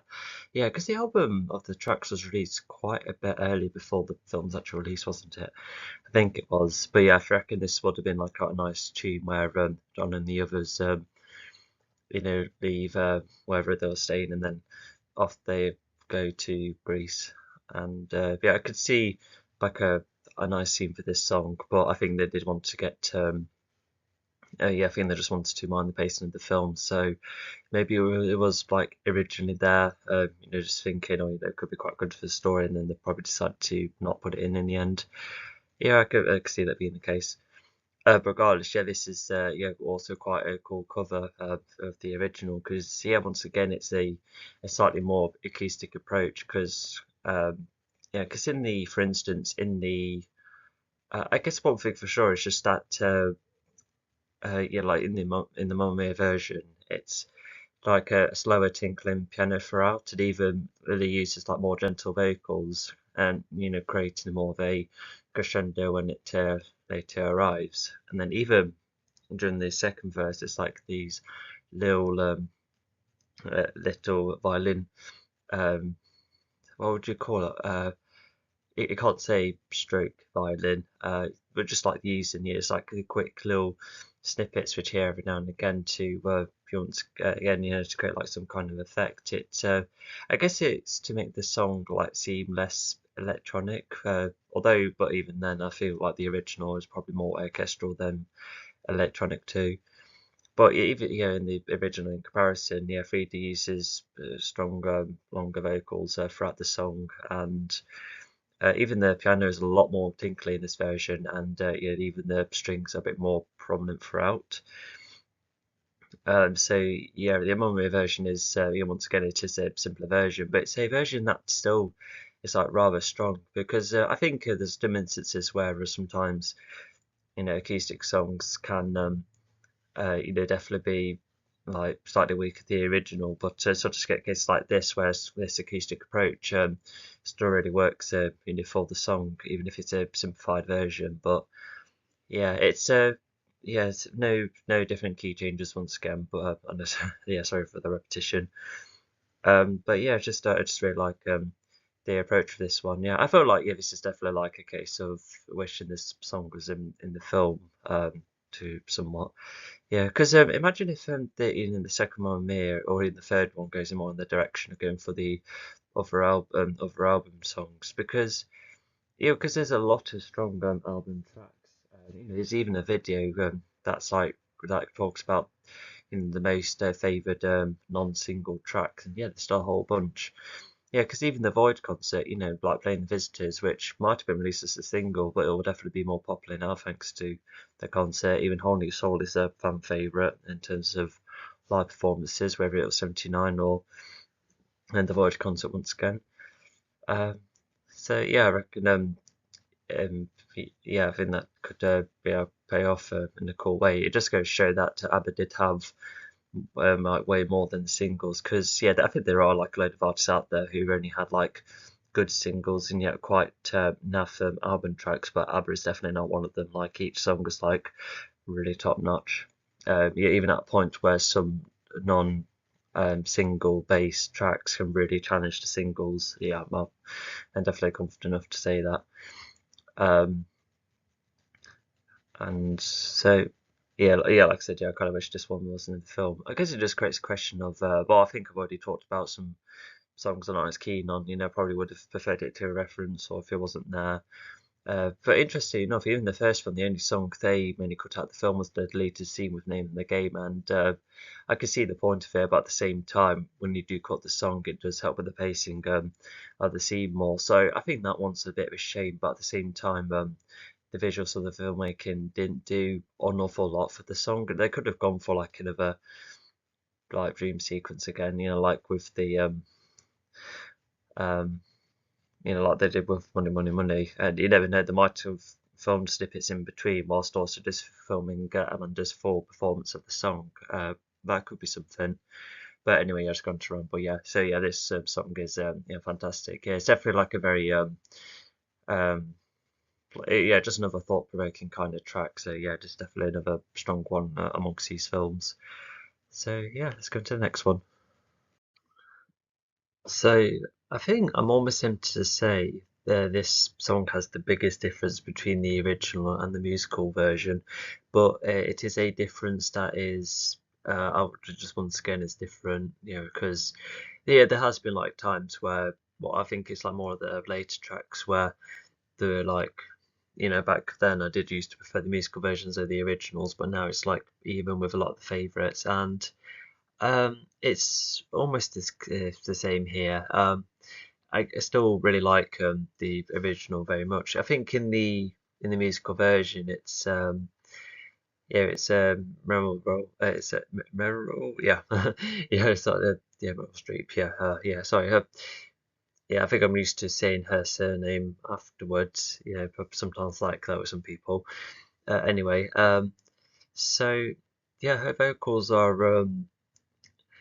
They're very similar throughout. She does go for a couple of higher, lower ones every now and again. So yeah, it's a bit of a variation, which is yeah, it does suit her. I would say that. Yeah, because in the original, yeah, Agneta, she puts on like more of a stern kind of voice as if she's performing, and yeah, I really like these like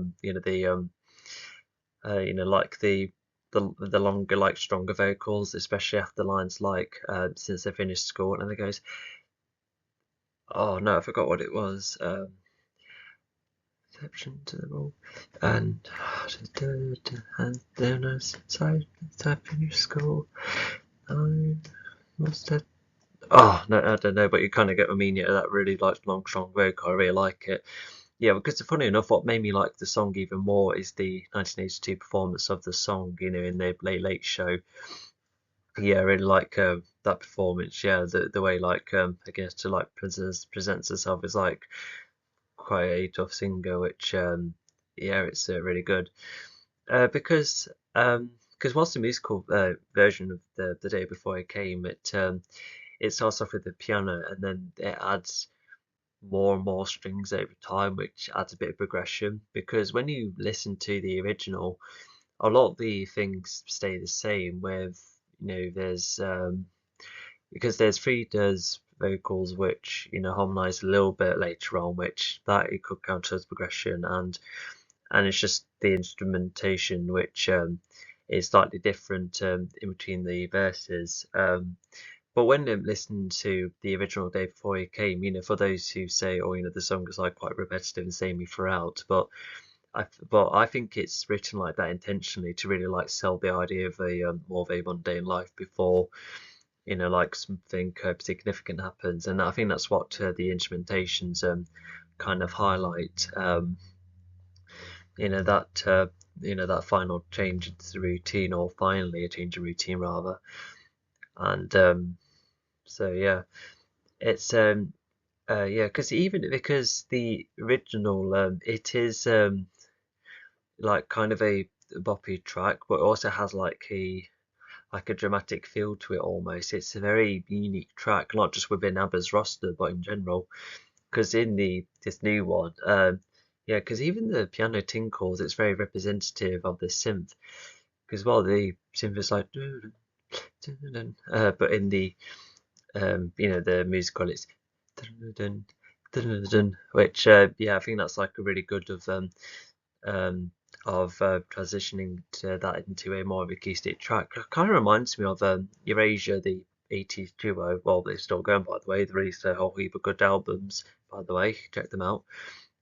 They too created an acoustic album, and especially with how electronic a lot of these songs are, the way they managed to interpret some of them into more of an acoustic approach. Yeah, it's actually done really fantastic. Yeah, I think yeah, there's Alien, Rock Me Gently, Home, and I forgot the others, but yeah, very good acoustic versions done by the original artists. Um, but yeah, like even when, despite the thematic, because yeah, by the way, Day Before I Came, it doesn't play in the film. It's it's just like an additional song. It might have played in the credits. I think I didn't really like listen to stay for the credits for this one, where I could have or should have rather. But yeah, it's nice to give Meryl her own song, considering she wasn't in the film much. But yeah, like whilst Amanda singing "Thank You for the Music" is like a really nice homage, like to the lot. But I think Meryl likes singing that song. Maybe I guess it's like a full circle kind of thing, because some people say that The Day Before It Came is like the last of the Abbott era song. In actuality, it was actually Under Attack because it was released in December. But if those do like interpreting The Day Before It Came as like the last one, then maybe in the original era, then yeah, I could see that being the case. Yeah, like a gloomy ending. And yeah, of course, whilst the original is definitely gloomy in the same way, but when we listen to the musical version, it does have uh it's like almost like a slightly scary version. There's even like segments where like the music like really swells up and you just get this like chill. It's ever so yeah, ominous in that. So uh, yeah, it's yeah, just a really good reinterpretation of the track in a way that's still suitable, still really carries over the themes nicely, and even the way it's performed. Yeah, it's yeah, a really like a really cool one. All right, next. All right, so for this one, so yeah, why is this one at this spot?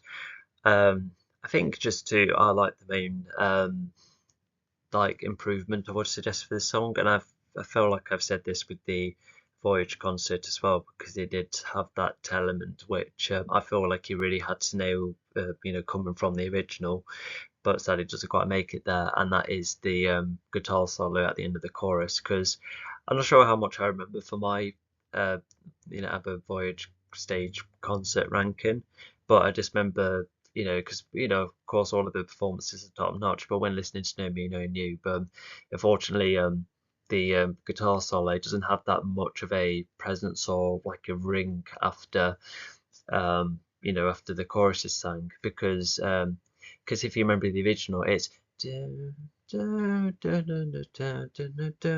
but in the both the Mounvier version and the chorus version, it's just played a bit more below with other things going on. It's going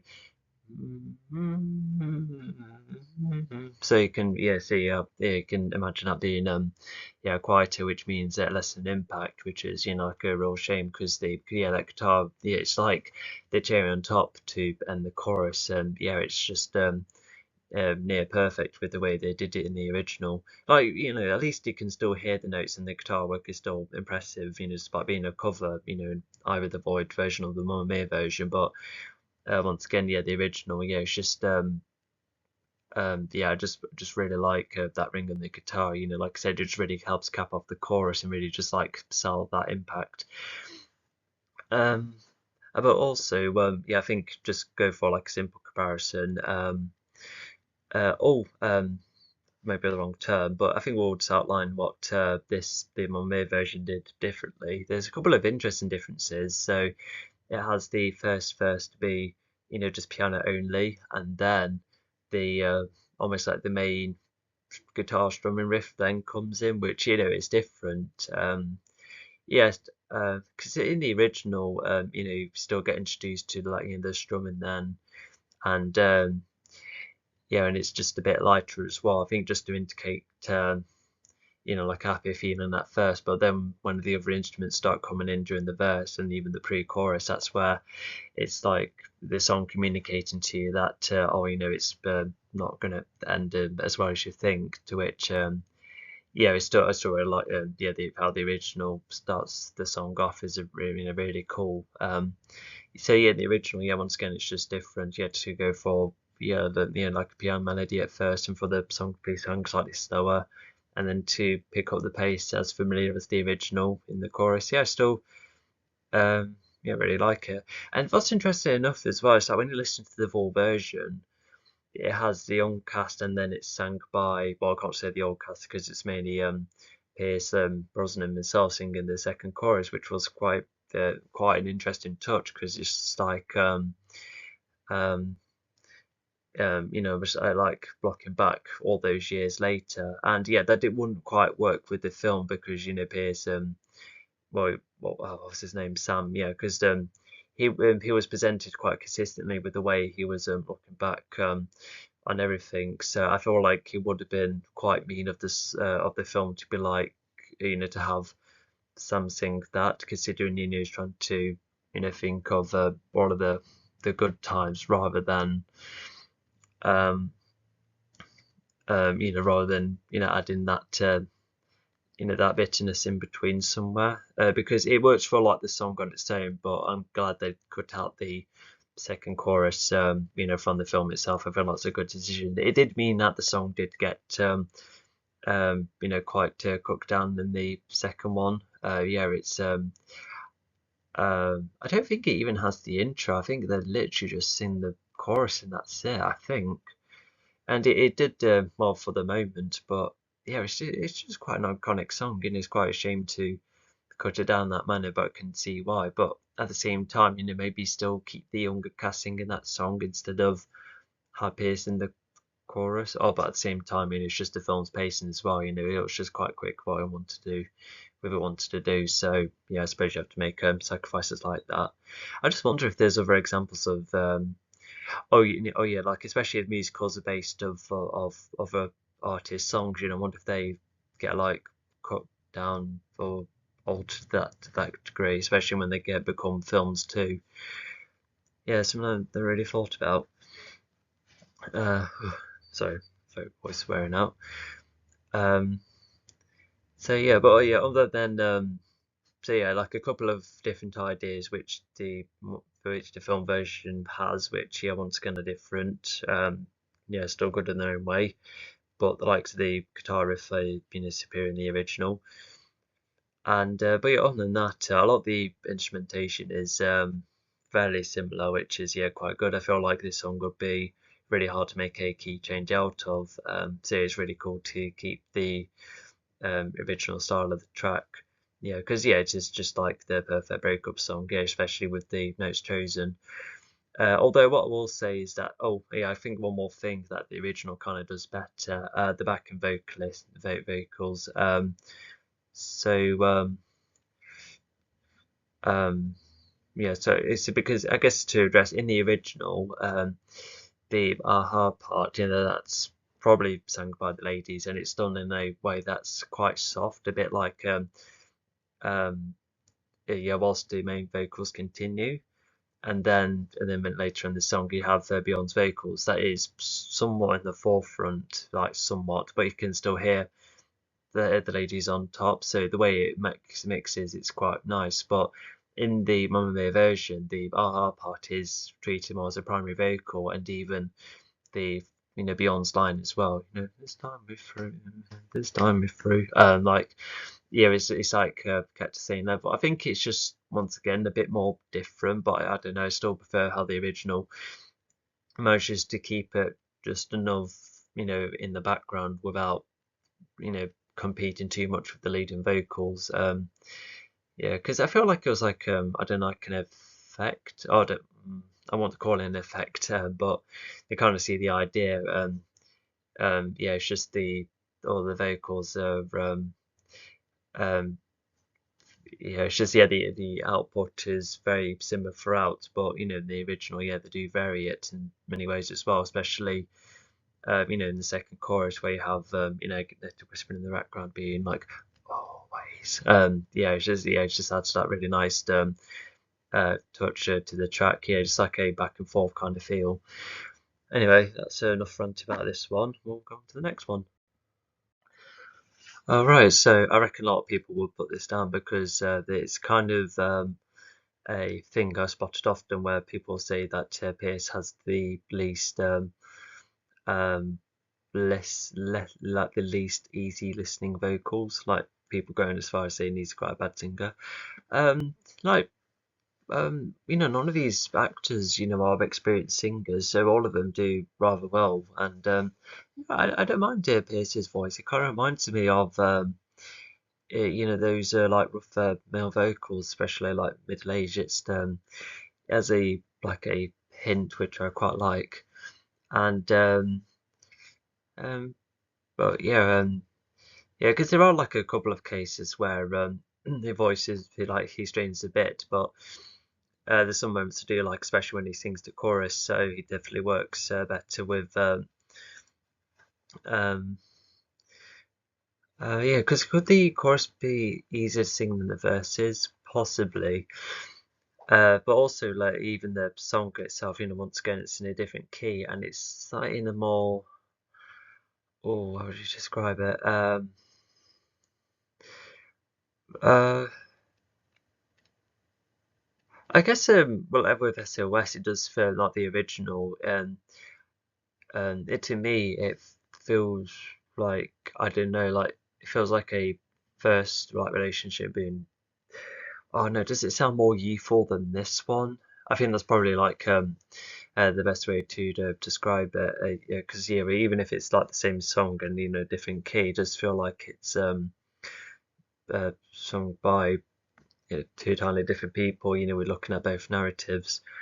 Yeah, I think that's the best way to describe it. And also like Lay Your Love on Me, they had to go with using both male and female vocals. Yeah, just to create a bit of a back and forth, which yeah, I think that's probably my favorite aspect of this song, especially when they sing the chorus of Lancaster Last Time. Yeah, it's yeah, I like the bending to it, and yeah, yeah, there has been times where I don't always talk about the integration in the film, but I think it's like a, yeah, like a very good one, especially when Sam is almost like set up to be the primary love interest despite being three blokes. But um, yeah, and but yeah, when looking back, I got really pick anything. I couldn't really pick anything too different. Although the Mamma Mia version, it does sound a tad more Greek, like it did suit the setting. It was, yeah, like, yeah, what a um, unusual key change, but one that I still quite like. But yeah, I think yeah, we all know that the original is essentially perfect. Yeah, yeah, it's fantastic. And yeah, once again, I've found yeah, whilst it's not done by the same. Oh no, I get to. There's a channel that I reference in the number one spot. So I'm not referenced in that channel. What I am referencing is I did find a isolated track, kind of a different SOS, and yeah, my favorite section is the guitars and keyboards. Yeah, it's just that's where you really you hear the each piece. Yeah, I just really like how the piano doesn't stop. It just has that really gentle something like that. Yeah, it's just yeah, very nice to listen to. So yeah, yeah, same, yeah, yeah, same instruments but different key change. Yeah, maybe male vocal that's different, and so yeah, you pretty much get the gist of it. All right, what's next? All right, next up is the first version of Name of the Game, and yeah, whilst it is sadly a deleted scene, but at least we can still hear the song in full, which is really nice. And yeah, once again, this is extremely similar to the original, which yeah, does adapt it rather well. And Amanda's vocals, nothing too unique. Not a lot of moments I can really pick out of, but yeah, I think this is definitely like one of the more similar songs. And yeah, I do quite like the placement of the song as well, despite being the lead to scene. I can see, why the scene has been cut out. But yeah, it's, yeah, like I said, just like a rather good interpretation. Yeah, I couldn't really find a lot of distinctions. Amanda's voice is like a bit more youthful, which I guess you could say because I really like the way Amanda sings about, and I'm just a curious child getting to grow. It's that aspect I really like because with her being a lot younger, I just really like how that matches. Like, granted, in the original, it does kind of help with that narrative anyway, even if the two ladies are quite a bit older than Amanda was, in either time.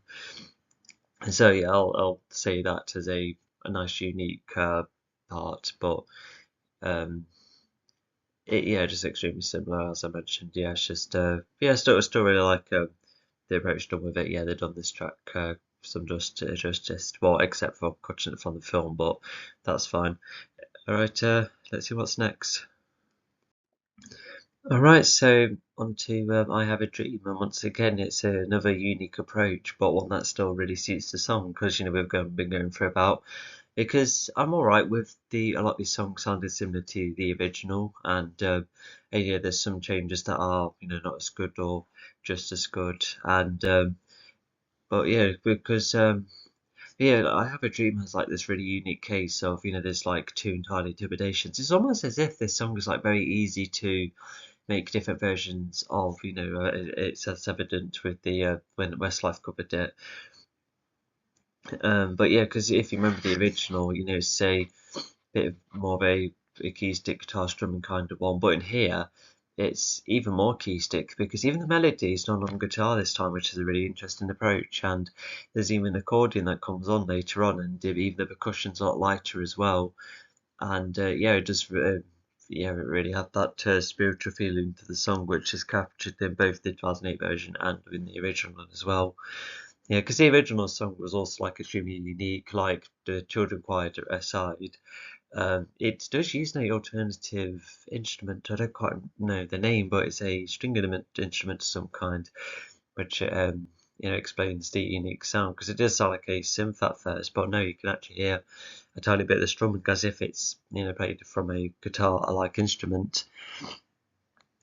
But yeah, even this song's placement in the film is yeah, it's quite endearing because it's when Donna's like settling around the area and just seeing what yeah the yeah, just seeing what the area is like. And I think the song is played in full. Although I do prefer how the oh, I don't know because yeah, what I will say is that I do prefer how 2008 to use the song, even if this version is also like really nice and sweet.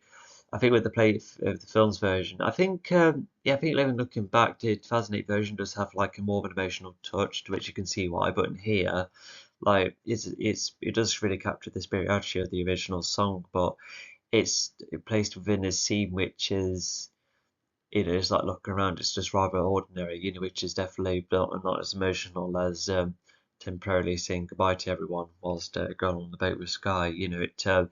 Yeah, the contrast is almost night and day, but yeah, regardless of that, yeah, I just really like the approach done here. Yeah, I'm really impressed with anyone doing a more unique approach. Yeah, twice with this particular one. I kind of wish the others had like other differences like that, but I reckon it was kind of hard. But not to mention most of the key changes were made to suit the actors more. Yeah, I didn't think they would want to go to different with some of the songs, especially the more popular ones. Because I Have a Dream is definitely like a favorite for a couple of people, I reckon. But I feel like because it's not under as much scrutiny, I think that's where they had a bit more freedom with it. So yeah, I can see why with both versions. All right, let's see what's next. All right, so in this one, yeah, I think yeah, it's just carrying over from the original. Yeah, very very similar. Oh yeah, this is the yeah the one where the Donna and the Dynamos sing this version because there is the second version which you'll see later on. And I guess one reason is that because in the sequels version it's a um it's a whole heap of other differences to which you can imagine. So in this one, it is more of a cover with not really any changes, but it still interprets the song rather well. Carries it over quite well. Yeah, even the vocals are from the likes of Meryl are yeah, I think this is probably my favorite song Meryl sings. I feel like she does suit this one, but I think at the same time this is a simpler song to sing really. Yeah, even that probably would be one of my go-to songs for karaoke because it's like yeah, very straightforward one to sing. Although the original has like very soft spoken um, um, like intro parts, which acts like a really nice hook. But in the more Veer version, they kind of like use the same vocal range for later, or just have a go with a higher approach. And because in the film it was kind of framed as a funny moment, being like, oh no, look at them performing, only to be like, oh, that's quite an impressive performance. So it's going for that kind of approach. Yeah, I can see why the film did that, to not go for a soft-spoken like intro compared to the original, but I still prefer the original a bit more. I think to emphasize more difference in the because it's just like so soft at the start. It goes to beans are gonna blind me, but in the sequel it's Super Trooper. It's it's just a tad louder. But like it still suits the scene. Although um in the in the original, because it's Agneta's vocals as the backing, with um I can't quite recall the line. No, so I've got too many words in my head. But yeah, Agneta on their own does the backing vocals, definitely better than um uh, Julia and Christina. Yeah, not too keen. What I will say is that the way all the three of them performed in the film, it is it's like a very good tribute act almost, to it is a nice touch.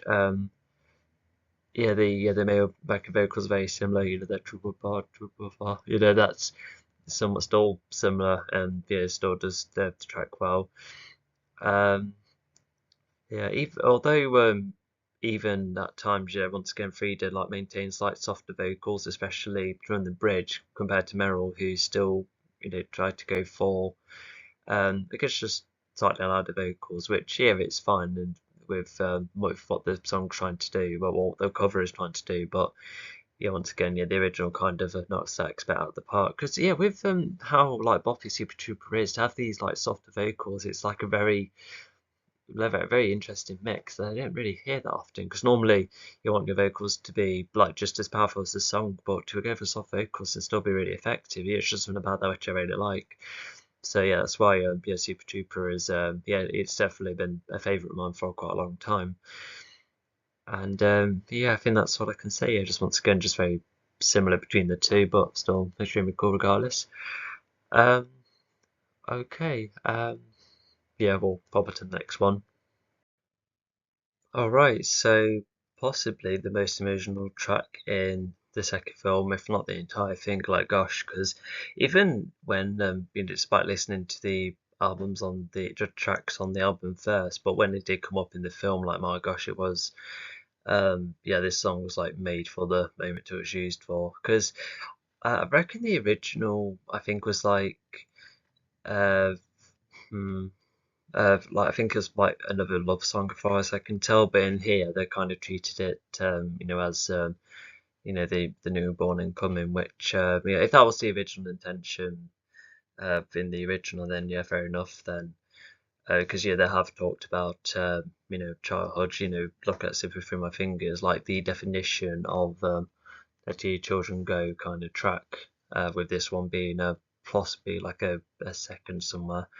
Although that reminds me, what other good songs are there about childhood? There's a song called Irish Sun by Brian McFadden. He was a member of Westlife. That's like a really good nostalgic tune from him, but it's not so much about childhood really. I reckon there's loads, but anyway, ABBA aces it once again.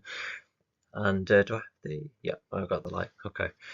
So we're listening both side to side. So I guess when talking about the musical version first, so it starts off with the piano and there's less instrumental work going on. So once again, it's a bit more of an acoustic approach, which is still nice. The backing vocals are less present, which means the Amanda's solo vocals are just just a bit more on their own, you could say. And it even has a slower ending with the piano, just like really slowly going quiet. And it also cut out the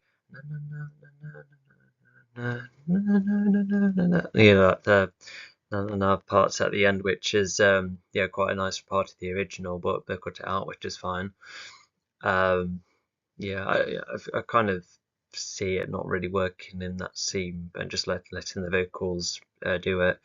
Yeah, which is still fine because yeah, I really like the no part later on. You know, it's just really helps emphasize the melody of the track.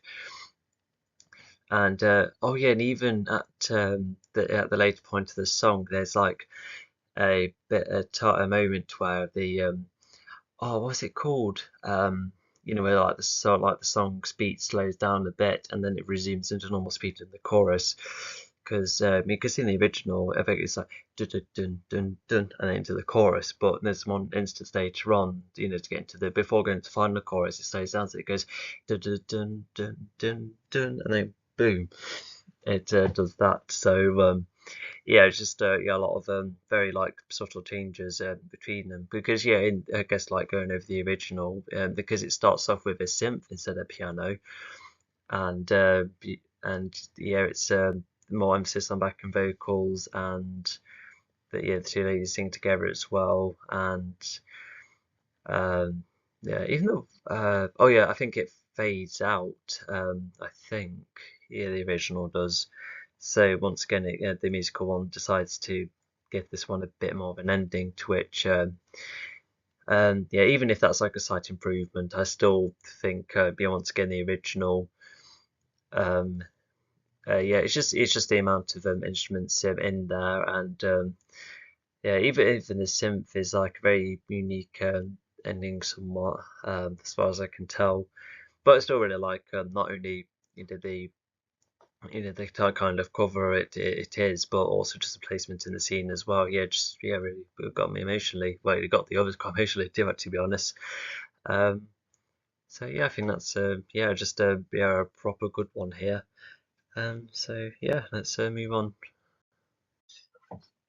So the cover for this one is quite unconventional because at first it does start off with yeah, that male vocalist who yeah, it's like at first it seems like a more informal you know, more exotic version of the track. Even sounds a lot more acoustic as well, but then listening to the full song, it then evolves into the track we're more familiar of. And yeah, despite entirely two different approaches, it still manages to continue. And I think it's because I feel like the male vocals kind of carry over, especially when um when the yeah, the foreign bits come up. But yeah, that's the thing as well. Because the original, you know, has that really nice like slow lyrics with you know the tiny synth and piano, and yeah, that is skipped from the musical version, which is a bit of a shame. But I suppose it wouldn't really work, especially if they wanted to have the male vocals in. So he still starts the song off. It's like one of his song approaches where it starts off like a bit too informal, but then it gets into like the gist of it, and yeah, it does. It can like really pay off, and that's the kind of the case here. The instruments, but the instrumentation and the key of the song, yeah, I think that's similar once again. Um, yeah, it's a bit more like vocal heavy, as if there's like you know, more vocals on top of it.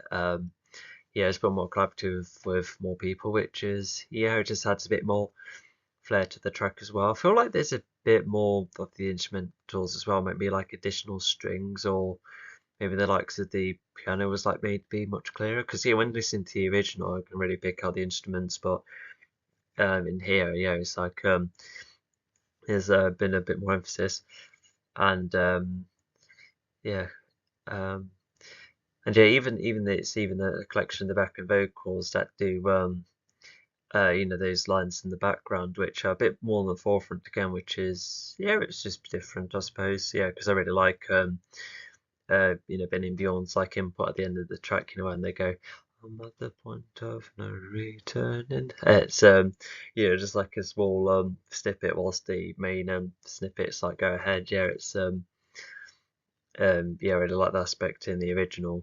Yeah, I would say the original is still better because of the intro part. Yeah, granted, it's actually quite loud. It's like one of those songs where you know, like if you're like volume 10 on your car stereo, you can't really like keep it at 10 unless you like the sudden loudness. I personally can't really handle that because I've got hearing problems, but you know, I can always like alter the volume a bit. But yeah, it's still a superb track here. It's yeah, honestly, yeah, that Vula Vu album is so good. I really don't know which track I go for because yeah, if back in the handful I like, you know, all of the singles of Fab, and then you have, you know, Good as New, Kiss and Fire, Angel Eyes, if it wasn't for the Nights, yeah, like these are like extremely like good collection of strong hits there. So yeah, I think that's what I could say for this one. So yeah, let's get going. All right, so the only visitors track from you know, for the first film, and presumably the only non-single track in the film. Yeah, this was I can imagine some being really surprised that a non-single track makes it here, but honestly, this is definitely like one of the best choices for the first film because when like looking at the occasional discourse for the film, like some people say, oh, you know, it's just the film was just trying to you know, or well, the film or the musical, you know, like it just you know, like is you know, like you know, trying hard to make sure all of these singles can like line up with the story in some way. Um, but um, but then you do get to cases like here where you know, if that was like the scene you know, to want to go for, it makes you wonder, oh, you know, what song should we go for? And someone must have browsed the entire catalogue and thought, oh, you know, there is this one which is kind of cool, but you never know. You know, those who are involved, you know, such as Benny and Beyond, they must have been like, oh, I'll tell you what, you know, this song I reckon could be, you know, strong enough to apply in the story. I know, like, it's, you know, the musical's full of our jingles, but if you want the scene to be, you know, as effective as it is, I would suggest using this song. So I could just see that happening. Yeah, don't take my word for it. Um, yeah, it would be interesting to look into more. I could maybe. No, I'll just focus on ranking and not spend too long in the video. Um, but yeah, just yeah, regardless, yeah, it is just in like a really nice change of pace, and I'm almost tempted to say that this is probably one of the better implied songs to the scene because that's where you're like, oh yes, of course, this song will come along and it really suits the scene, yeah, and it really like hits harder when you're watching it, yeah, because it's because even scene is like it's not overly emotional. It's just mainly you know, getting ready before the wedding. You know, it's just very everyday stuff. Although they do other things as well, like look through photos and make well, and just make sure either of them are ready. Although I don't think Donna gets herself ready at all until like you know it's just like the more focus of Sophie getting ready first, which yeah, and but yeah, yeah. Despite that, yeah, the song just really makes that moment yeah, seem more significant because well, I think yeah, if it is like you know, just getting ready for the wedding, yeah, of course, there's definitely going to be like that build up of oh, you know, this is it, this is me getting ready for that moment, and yeah, be sung from Donna's perspective as well, and yeah, the likes of the lyrics really suit um yeah, just really suit the song. Although I guess but it still uses the same starting line, you know, school bag in hand.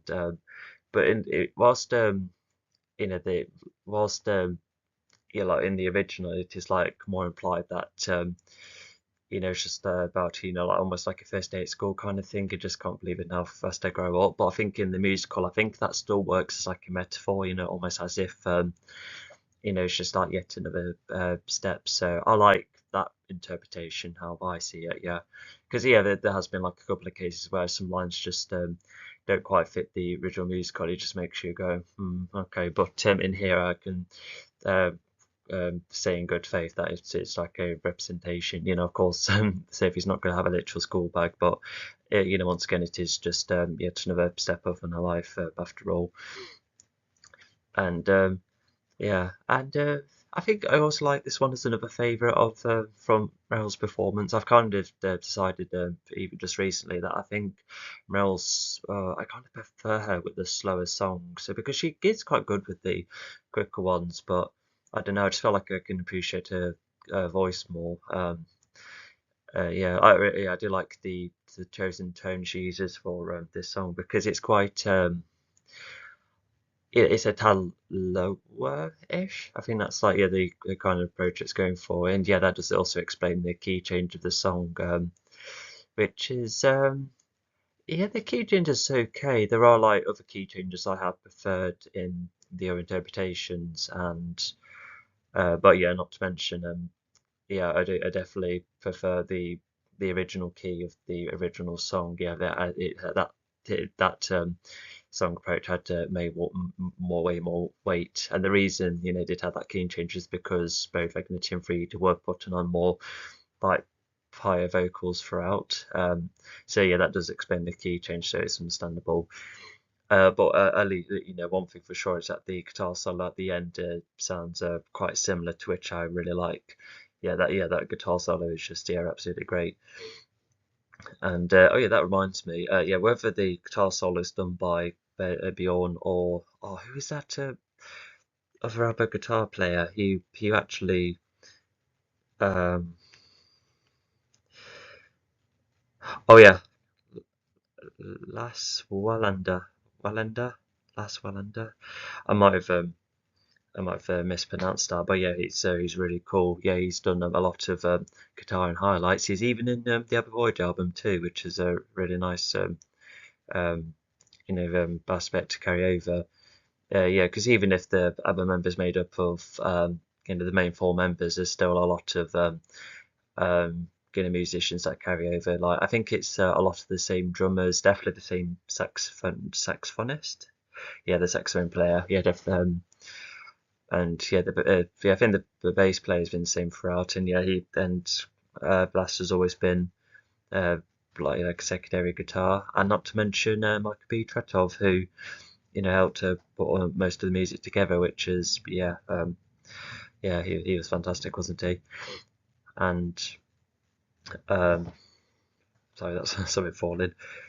Oh, what to say about this one? Um, yeah, because so there is that massive difference where it does have the like a small instrumental, and it is mainly done so that Don and Sophie can have like a small exchange. But dialogue aside, it still works as like a nice small instrumental, and then getting on to the final parts of the song and then the chorus. So yeah, I quite like that addition. Yeah, even that music box dingle as well. Like whether yeah, how would they did they actually make that, or did they play like a glockenspiel or a xylophone of some kind to match with the sound of the music box? I can see it being either way. Although I think it'll be quite expensive to create a literal music box, but you never know. Yeah, they are quite small after all. But yeah, it's just yeah, once again, just yeah, like a great choice of song. Really suits the scene. Even if the key change I don't like as much as the original. But yeah, it's still yeah, like a rather nice one. It has I want to say a bit more like it's like more grand and big in scale. I think that's the impression I got with the key change for the Mamma Mia version. But yeah, in the original, it does feel a bit more intimate. Hence why it does. It's like more of a chime to it almost. Uh, yeah, I think that's the best way I can differentiate them both. Um, so yeah, um, yeah, we'll hop on to the next one. Yep, so this one is a fan favourite amongst the non-single ABBA tracks. Unless it was, no, it was made into B-side, that's it. Yeah, this song's really cool. Yeah, this is definitely one of those instances where I like them. No, the original I of course like uh, I can't say way more because what they did with the Mamma Mia version is quite interesting at times. Because I tell you what's interesting about the Mamma Mia version, it's that for the second verse they decided to go for a different key change because the Mamma Mia version does have the original um, you status quo of the key, I suppose you could say, into the Mamma Mia version, but to go for like like a different key entirely, one that sounds like a Ted lighter. And I suppose they did that to make it so it suits Amanda's vocals more so. But even when it then gets back to the chorus, I still feel like, yeah, this actually like fits rather well, because there's not many instances. Well, actually, I can lay no of instances where a song just has like a snippet of a keys change that I thought, oh, it's quite nice. Although whilst the Monday version of Angel Eyes I really like throughout, but when you hear like other songs, sometimes there's like a thought that comes to mind, thinking, why didn't the Thai song sound like this? Um, because for instance, I really like Hold Me Now by the Thompson Twins, yeah, because the whole song, yeah, is definitely fantastic. Although there was like a time where I was just kind of waiting for the third verse because it's an entirely different key. I just thought, oh, this actually sounds like really endearing to hear. Yeah, there's other instances like that. But yeah, it's like unusual to have like a single key change in just one moment. But yeah, I do really like how the way it's implemented. It's quite professionally done here. Even the comedic kind of intro, I don't mind as much in with the Moime version. I think it's just because it's I think it's just because it's still sung in a way. But when you watch it in the film, you can kind of appreciate it as a moment that doesn't disrupt the song, yeah, especially compared to Chiquitica, where I feel like the comedic moment's kind of overtaken the song. But in this version, yeah, it only happens at the starter points as well. So yeah, the rest just gets to play out normally. But I still really like it. And I think what's also nice about this track is that it's almost like the perfect cheer up track, considering some of the sad moments happening before. So um, yeah, I see. There is one unusual difference. I won't say difference, but um, I just wondering what why I go for this song, considering the meaning of it, because uh, I'll try and carry over the wording from what's the name, Popcorn Philosopher. Yeah, she's quite a cool YouTuber. Yeah, she did a video analysing the whole of the Velo Vu album, which had Angel Eyes on, and yeah, so from looking into the song, yeah, the Angel Eyes track, it's like come from one's perspective and how she meets her ex, but with another girl she meets. And so this song is mainly about don't get tempted to come back with your ex, or something along those lines. But yeah, I have to say now, it just makes you wonder. um Although I guess like the Mommy film is trying to probably interpret as uh, I don't know, because because I think we're was Tanya and Rosie, yeah, they were encouraging Amanda to get back together with Sky, weren't they? Because yeah, Sky hasn't gone off with some other woman. Like, sure, they're broken up. But was it to say, oh, don't oh, I'm nearly getting something, but I don't know. It's just like going for a whole new interpretation. So it just makes you wonder if that was like the right song to go for. But I could probably see what they're going for. But if that was the original song meaning, then yeah, to have it to twist it around a bit. Yeah, that time it had a bit mixed on. But other than that, when comparing the both of them, yeah, I think um,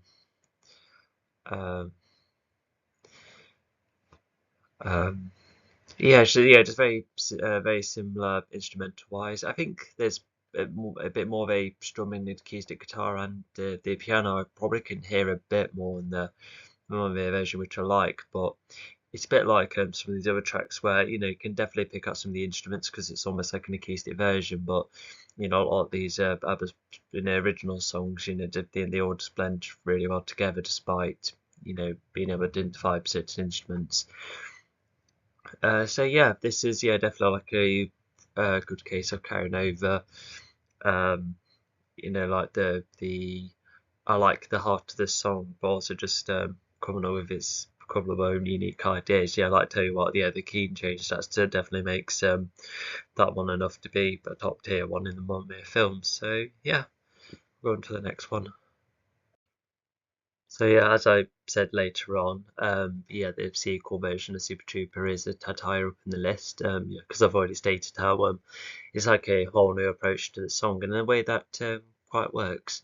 Because you're not gonna lie, I do prefer less vocals rather than having everyone sing songs. Although I feel like this is almost like one of the exceptions because it's like a really nice ending. You get to hear everyone's voices. Yeah, it's like almost, yeah, it just makes you wonder what other track could. Actually, no, I don't really know what other song to go for. It's almost like the perfect collaborative track involving everyone. Yeah, because it's like an easy one for everyone. Although, yeah, what's about to say? Um, oh yeah, sorry, yeah, there's more or less and less is more when it comes to vocals, but yeah, like I said, um, but yeah, like I said, I still like everyone's input, yeah, and the song does well to hop from one lead vocals to the next, yeah, it just like to, oh, well, granted, here's just like putting into different sections of the songs, but because with Cher having quite an alternative voice, and then going on to Lee James's vocals that are a bit more like I guess like more um well we'll just say that Cher has like way more original focus. So to go from there to there, yeah, it's not like the transition of it, yeah, because you can adjust to everyone's like different vocals, from then onwards. Although I tell you one interesting thing is that the starting is not the same because well, of course you would remember that it's like a small instrumental before it goes on to the song itself, which the main song starts with the first verse, but the instrumental, I feel like it does go through different melodies, different songs, and I keep wanting to listen to it to find out what the others were. But one of them I can recognise is that there's a "Gimme Gimme Gimme" reference because there's a tiny synth that goes, like a little bit there.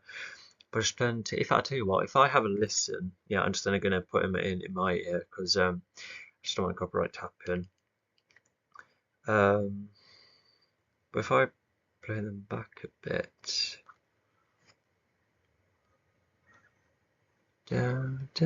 what's that one? No, and then the guitar is I think that's probably a Gimme Gimme as well, perhaps. Da, da, da, da, da, da. Oh, oh, da, da, da. And a song vocal there, and then and then yeah, then this goes into the Super Trooper melody. Yeah, yeah, that's for sure. Yeah, it just makes you wonder what the others were. Unless Gimme was the only Easter egg in that melody, just like a small homage to it. But I just thought I could hear it with melodies. No, it's wrecking my head. Anyway, let's not joke about it too much. But yeah, despite an entirely different ending and going from one vocals to the next. No, sorry, entirely different beginning. Sorry, again, words mixed up.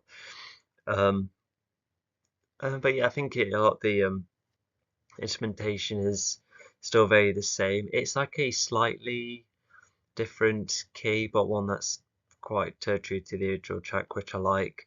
And yeah, the yeah, and yeah, just hopping one leading lady to the next, and yeah, and the other men still work really well as the backup vocalists when they come about. Yeah, it's quite a very cool ending as well, and yeah, and also yeah, I just can't believe how it kind of suits Cher's voice because she's done other covers for other songs, and I think "Gimme Gimme Gimme" is like only has like a couple of like differences to suit Cher's voice, but oh yeah, even SOS has an entirely different key as well, which yeah, that was quite interesting. But yeah, she released those shortly after the film. Yeah, like yeah, well, more ABBA covers, hooray! um, so um, yeah, I'm not sure what else I could say about it. Yeah, I think like I say, it's just a difference of vocals and the different melody. Yeah, just it makes it like it's a very good ending track of the duology. I have heard rumours of a third one, which will be interesting. If they are doing the third one, I'm guessing they will do, um, I don't know, a couple of new singles from the new album, and they'll probably, go for the singles that existed before, because we haven't had any songs for, um, like for so long. That was a single, and The Visitors was released as a single, the fourth one. Oh yeah, there's been no Head Over Heels yet, and what else is there? Oh yeah, I'm just going through just going through the entire discography. Uh, mm, no, Cassandra. No, no, that's a B side. That doesn't really count. No Under Attack. Yeah, that's for sure. No People New Love. No Ring Ring. Um, so yeah, there's still other singles to go from, because even if I'm not too keen on the second one doing some of the same songs from the first one, but I guess you have to be familiar. I tell you what, I think the third one should have like homages to, like, if they want to do, for instance, another Mamma Mia, another Dancing Queen, another Super Trooper, if they want to do those like a third time, then fair enough. But I feel like they should do like a homages. As like the second one, I forgot to say, yeah, in the second one, Piers sings that snippet of SOS, which I really like. Yeah, because it's like a very slow piano, and it and yeah, just yeah, something about that little song snippet in there, something about which really works, because he even is putting that line of those lines into a different context. When I'm gone, how can I carry on? Along those lines. Sorry, like I said, just getting my words mixed up at the minute. Too many songs in my head. But yeah, well, I'll be very interested to see what the third one is like. But yeah, personally, I would go for the singles, or how, even with like, so why did it have to be me? Originally an album's a non-album song. Go risky, go for other non-album tracks. Definitely go for a couple of singles. Ones you haven't done before. But yeah, definitely go for the others. And hell, go risky and put Just Like That. That could be rather good to do. But it just depends on the story, doesn't it? Anyway, yeah, let's hop to the next one. Oh boy, the differences in this one. So I guess yeah, well, let's start making the comparisons away. So the guitar melody is higher in the remake, and even yeah, the bass I can hear more so in the remake too, and also, like, whilst the original had these thumping drums, the thumping in here is more like the cymbals instead, which I prefer the drums in that case. And Guitar riff I like equally, I suppose. I know it's the same notes, but it's like in a slightly different key. It's higher, and I guess it's just to create more of a, oh, I don't know, I can't really say funkier, because the original was like funkier. Yeah, I think that's probably how to describe it. And and also, yeah, has like the mixture of male and female vocals, which is, quite interesting. And yeah, it's a more of a grouply approach with the song again. And yeah. Oh, even there's like the piano which you can hear, because in the parts where it goes dun dun dun dun dun dun, but there's the piano part which like mimics out the simultaneously in the remake. Yeah, it's quite interesting, because if the piano was originally there in the original, then yeah, to make it a bit more blatant, yeah, I quite like that. It reminds me of the remake for Gimme Gimme Gimme, because the piano part, which I loved during the build up, it's easy to hear. But but the original compositions are still masterful, of course. And I swear there's like bongo drums in this song, which you can hear a bit more in the original as well, unless it's like the way the bass sounds. It's just because in the Voyage concert there's a bongo player that is involved, and I think I just remember that segment during that part of the Voyage concert. And yeah, so yeah, the 2008 version, it does really carry over the like the funk and the eeriness and the mystique nature of the song like extremely well, whilst still performing it well as a disco track. The in this scene, it's it does start off as quite wacky at first because the men come in swinging, which is like a very fun idea. But I also quite like how the song, later transitions. It becomes like more from Sophie's perspective, and now she's starting to get um, overwhelmed with everything. And yeah, because you would think it's like quite jarring for the song to be like, "Hey, let's have a lot of fun," only to be like, "Oh no, Sophie's gonna faint in a bit." But I feel like it's just the vibe of the song. Just seems to transition that quite well.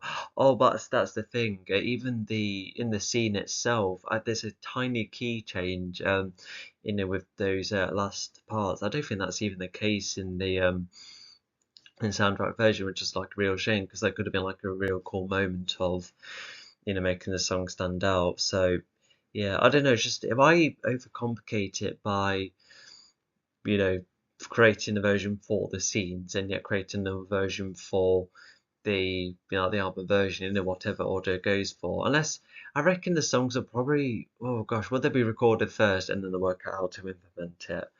I guess that's like the blood like the thing the approach. I might be wrong there. I might be wrong. But yeah, the film doesn't have that the silent parts where it's just the uh-huh, that bridge part which I quite like. Yeah, the film did cut it out, which I can understand why. It's just to benefit the pacing once again. Um, but yeah, it exists in the soundtrack version.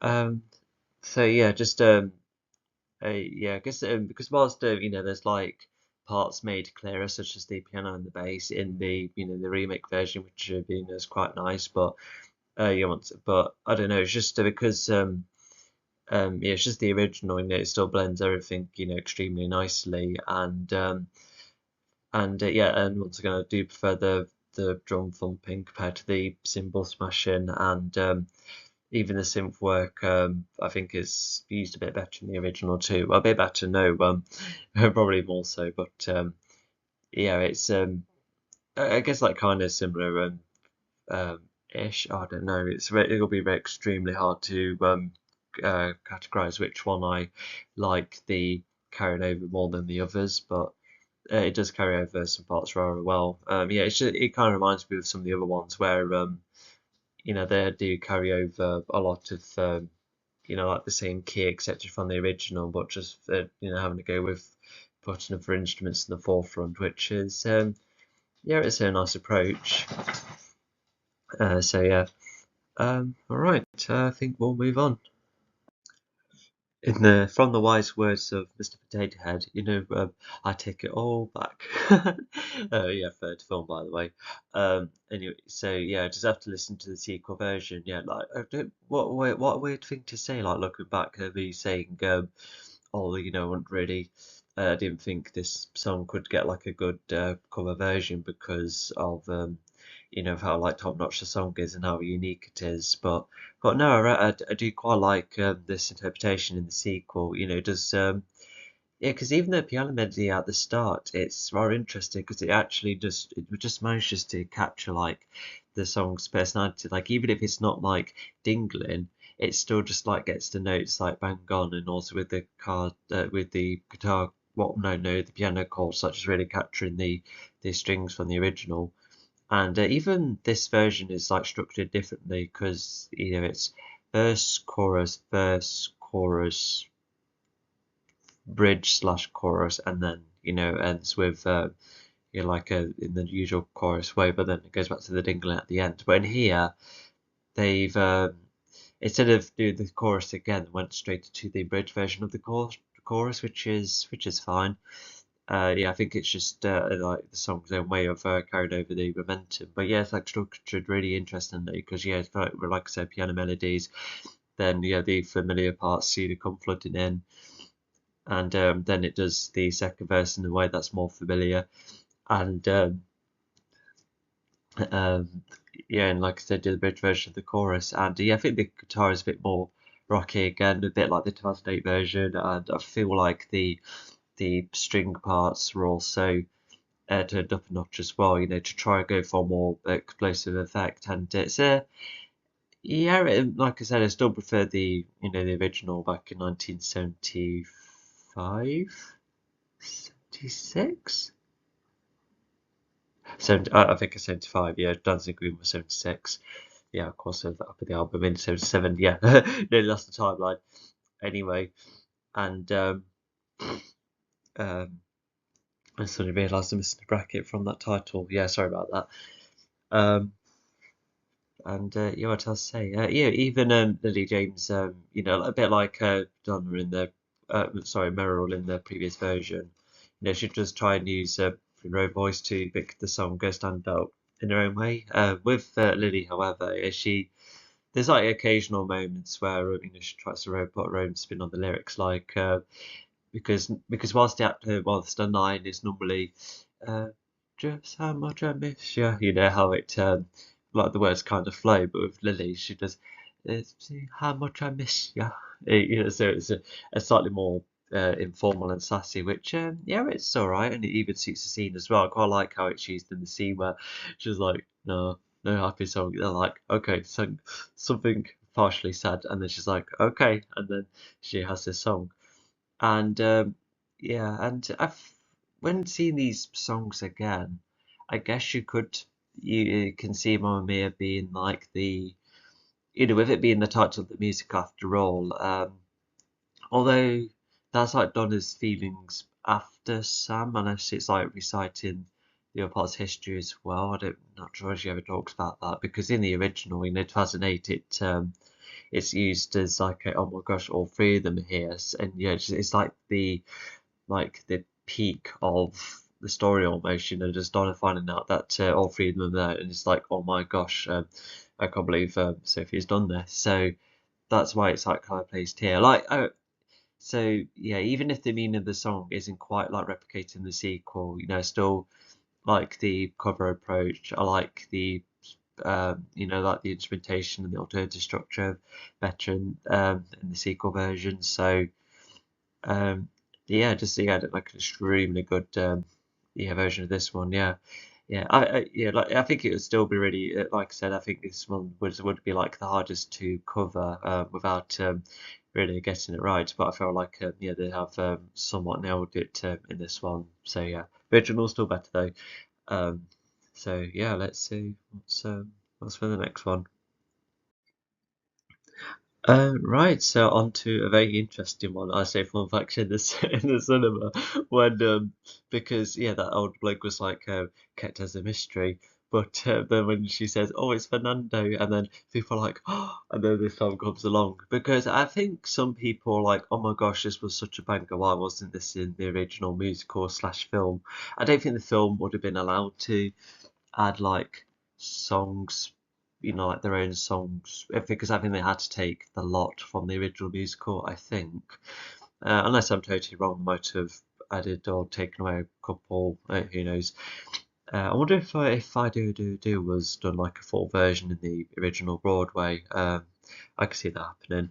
But yeah, for those who are really fan of the song, yeah, I quite like this version, and yeah, it's sung by Cher, not in it. Well, yeah, she has done acting before, but it's a natural singer instead of an actor. And whilst it would have been interesting to see how the other actors would do it, but yet again, you could say that with the other songs, yeah, that would be a load of multiverse scenarios, I suppose. But I still really like this approach, and even the what's the actor's name? Andy something. Garcia, something like that.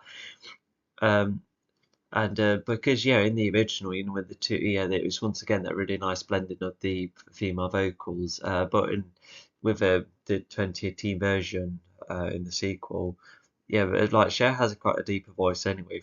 But for Andy's vocals to act as like a much more bassy and low and underline. Yeah, yeah, it's like a quite a unique approach, which yeah, I still quite enjoy.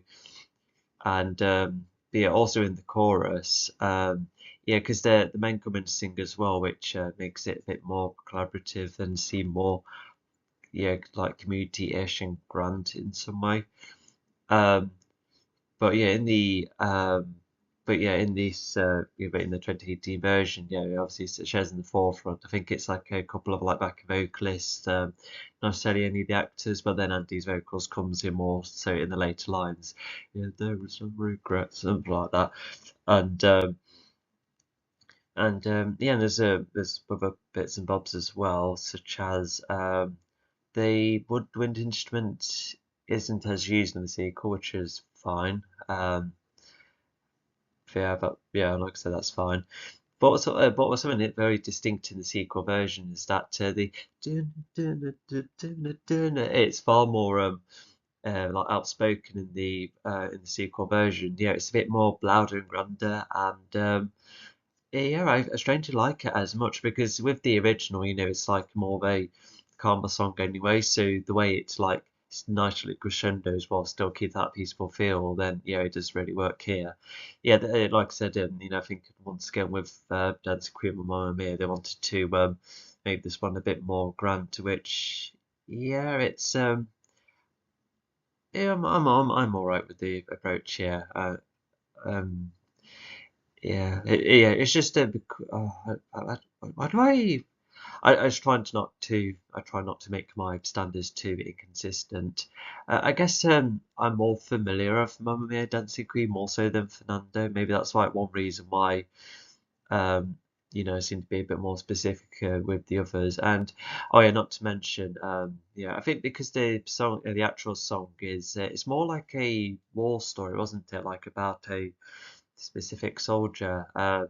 And I guess in the 20th version they reinterpret it as almost like another uh, like love song, without the war context. Yeah, because there's no mention of any the soldiers in either films at all. But the way it's reinterpreted, I think that's vaguely okay. Although I can see why some people might be a bit bothered, because sometimes yeah, it's almost like going in for that aspect of the song is popular, we'll add it in, and the lyrics will be up for interpretation. It's interesting because there is a lot of line changes and differences every now and again, but with Chiquitita being definitely one of the more obvious ones. With instead of no hope for tomorrow, it's the wedding is tomorrow, which if it's just like little tweaks to match it with the narrative, it makes you wonder what they could have done here. But um, yeah, I just can imagine that really be tricky to do because Beyond's lyrics are always like so top notch. I really, yeah, his lyrics are the best, and so yeah, it's quite a lot of differences. Even though the key once again is very similar. But yeah, it's just like a grandiose. No, like I say, overall, just more louder and grand. Which as for the scene, yeah, because the scene, like I said, the cinematography and the filmmaking is actually like rather slower, so they have so the way they're like slowly interacting in a massive, like in a much louder song. It's something about that which didn't like much fully, but I still enjoyed the scene regardless. And yeah, it's just like a very yeah, it's like an extremely standout song. Like like yeah, Cher is singing a song, and yeah, that's already like quite a fresh twist for a Mamma Mia track. But also Fernando is also like quite a standout track as well because yeah, I do remember like the stories about because it was like a time in the 70s where everyone was going more familiar, but when ABBA made Fernando, it was just like a very unique gem amongst a load of coins, you could say. I really like that analogy. I just literally came up with that on the spot. Anyway, because sometimes, gems and coins get mixed together in treasure. That's what I was trying to go for. I don't know where that came from, but anyway, because yeah, a lot of the 70s was fantastic, and yeah, because yeah, that's ABBA's Arrival album, yeah, which is considered to be the best by many. And what else was in 1976? I'm actually kind of curious. But yeah, I really like how Fernando's like a standout track. Yeah, it's just like not always following the trends. It's always good to do that, and I wish that today does that. A bit more because yeah, there's even like artists, some artists, they start to sound more like the others instead of keeping their own unique sound, which sometimes is a bit of a shame. But if there are like some individuals that do try and continue their own style or try and experiment with different ideas whilst also not being like too trendy but still sounding cool for the era, then yeah, there you go. I think it's just a practice that should be done more. Hey, what was released in 1976? So there's Right Back Where We Started From by Maxine Nightingale. I love that song. Save Your Kisses for Me by From a Hooded Man. Yeah, that's a nice charm for one. Elton John and Kiki D. Yeah, that their duet song is very nice. Um, what else is there? Uh, Fallen Round and Fell in Love. Oh yeah, that was played in Guardians. Yeah, that's kind of nice. See, a lot of these are quite similar. All Thin Lizzy's Boys Back in Town. That's like yeah, that was, yeah, the 70s and 80s. Well, actually, like pretty much every decade had like, a lot of the rock music was kind of categorized in their own thing, separate from pop music, except that in the modern era, it's just so distant where it's like relegated to its own charts and yeah, the poor, like I said this in another commentary before. I really don't like how because people like to dismiss metal as just being loud and obnoxious, but people, they write, they still use drums and guitars, they still write the music, and it's still using theory that's existed for ages. Because yeah, like pop music does its own thing, and despite a lot of it being coming from computers, every now and then again they do catch quite some good melodies. But imagine if someone then said all pop music nowadays is a load of um what did I just say earlier? Like now obnoxious, etc. Like I just feel like people can accidentally contradict one another because, like, yes, there can be um, like songs from either genre that don't quite execute some moments, and that's fine. At least you tried. But I just don't like.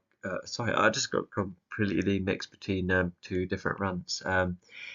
But yeah, I think what I would say is that just listen to the like other genres. Like I know that some people don't like going outside the genres. Like I have to admit, I'm not the biggest fan of opera. I kind of find that I personally like struggle to engage with it. And what I will say is that I do like Climb Every Mountain. That's often used as an operatic cover, which I quite like. There's even an operatic cover of You'll Never Walk Alone, which once again is quite nice.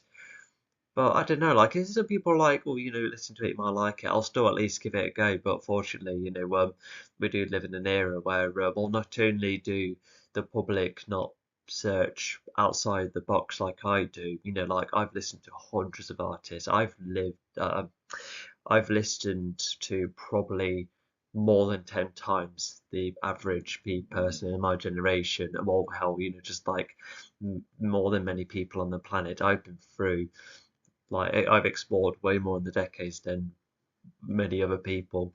It's nuts how much if I like listening to new songs every day, and I'm very quick with it as well. I have to let the song try and hook me first. If it doesn't, then fine. But if it does, there's another one. Um, but yeah, it's just unfortunately, like heavy metal music, it just gets extremely drowned out.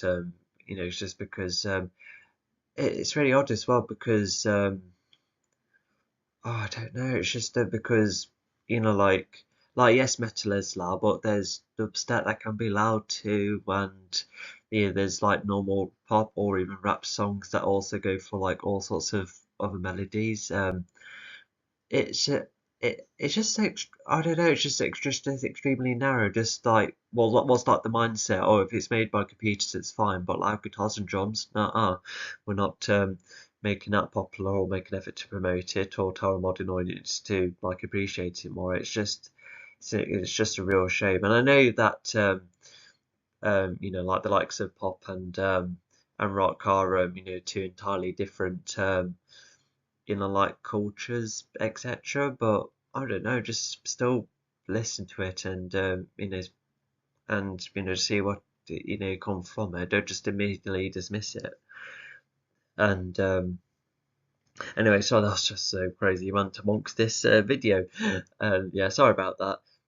But yeah, I think you kind of get the gist with this one. Yeah, it's just once again you just a load of differences, but I just quite like yeah, it definitely stands out as one of the more unique out of the entire roster. So yeah, all right, yeah, let's move on, shall we? Before going on another rant. Yes.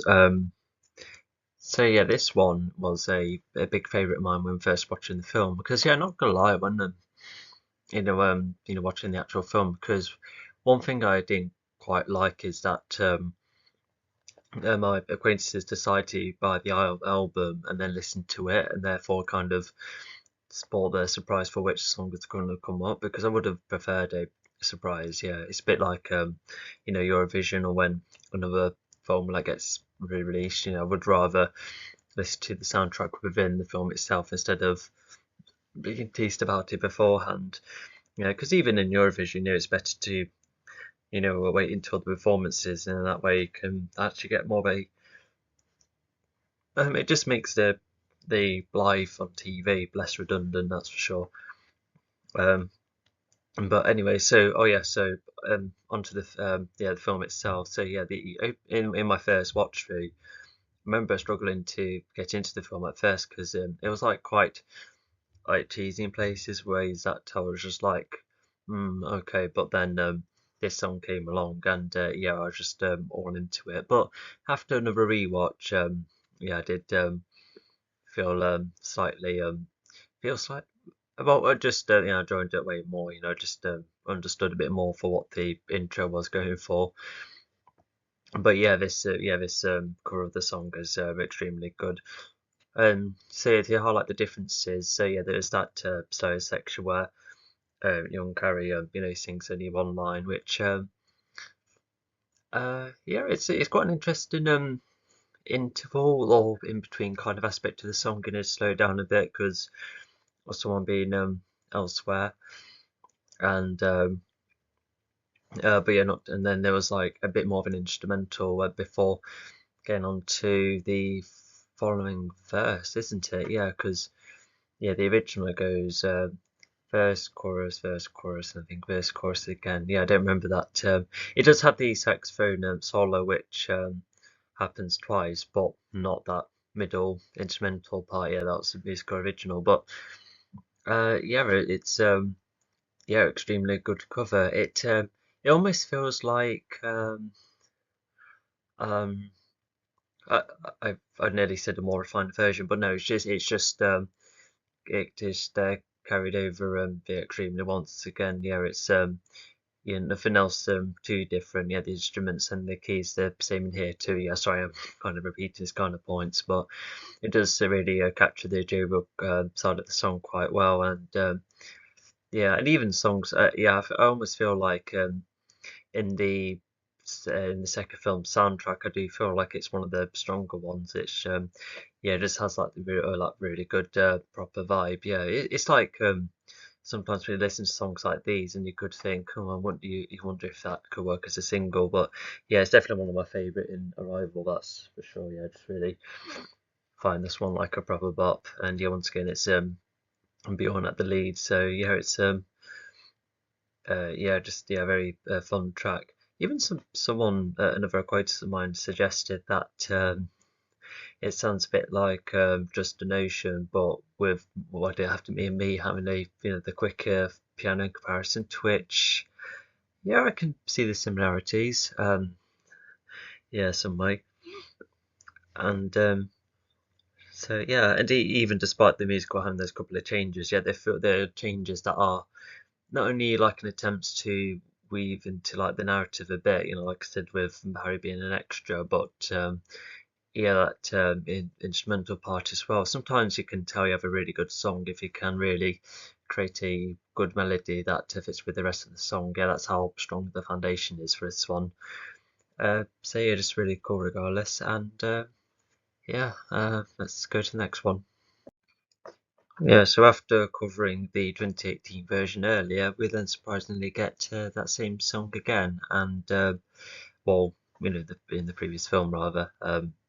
Yeah, you know what I mean. Yeah, they've done. Yeah, quite an interesting one to make two versions out of. Like, I knew it was like the last ABBA song of the 70s. I guess that what makes this one special. But I think the sequel probably did this one as like a homage to what this song means to the musical. You know, that idea of even a moving on Twitch. Yeah, I like the interpretation yeah, the musical brings to this version.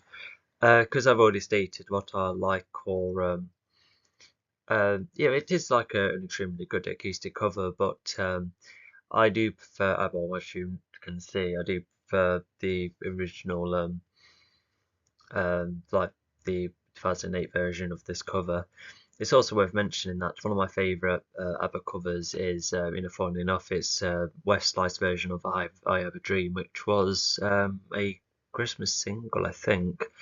Yeah, that one has like a more of a grandiose kind of feel to the song, and yeah, it like quickens it a tad as well. So yeah, I quite like the version. Yeah, I think because sometimes when I like cover a song, sometimes it feels like quite underbaked compared to the original. But with the Last Life one, it does feel more professionally produced. Even at a point where you kind of forget it's a cover, it kind of worked quite well on its own. And that so does the original, you know, because yeah, I've already talked about yeah, the original really having its own really unique charm, especially the alternative instrument it uses and the children's choir at the end. And I feel like that's probably the case in this 2008 version. Unless it was like in the sequel version, I can probably see that happening because I thought it was going to be just like other backing vocals instead. But if they did use children again, you know, as like a homage to, you know, the original, um, then yeah. Or I'll tell you what, imagine if you like managed to get hold of the same kids that recorded the 78, no, the 79 single all the way back then. Oh my gosh, imagine that, just like hunting every kid who participated in the original recording and then just bringing them back as adults. I think that could be like a really cool idea, but now I think it would have to be like, you know, really deep searching, yeah, just for one song. So yeah, really daft idea.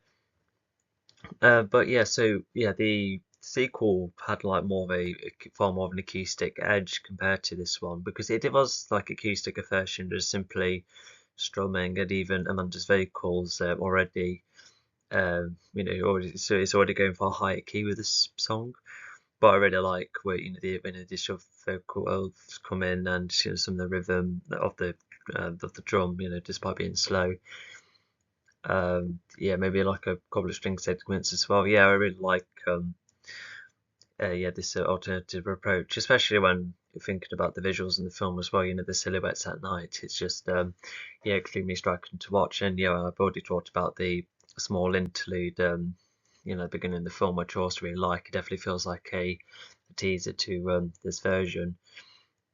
And so yeah, it is like similar to other favorite ones where it like the instrumental and the key and the type of key it goes for. It's yeah, I probably would say yeah, just as good as the original because yeah, the original is rather good. It's like a very you know peaceful track and yeah, it has like a very like a yeah really nice slow feel to it. Yeah, it has like a spirituality to it. Yeah, it's just yeah. The other one, it has you know feels in both versions. You could say you know it's going for a more acoustic approach. It has like a more of a summary approach, a bit more sounds a bit more European as well. I would say yeah, it's just really yeah really suiting that Greek setting, even if it was like night time. So yeah, I think that's what I'll say about this one. So yeah, let's see what's next. All right, so this is like one of those instances where I guess to clarify, you know.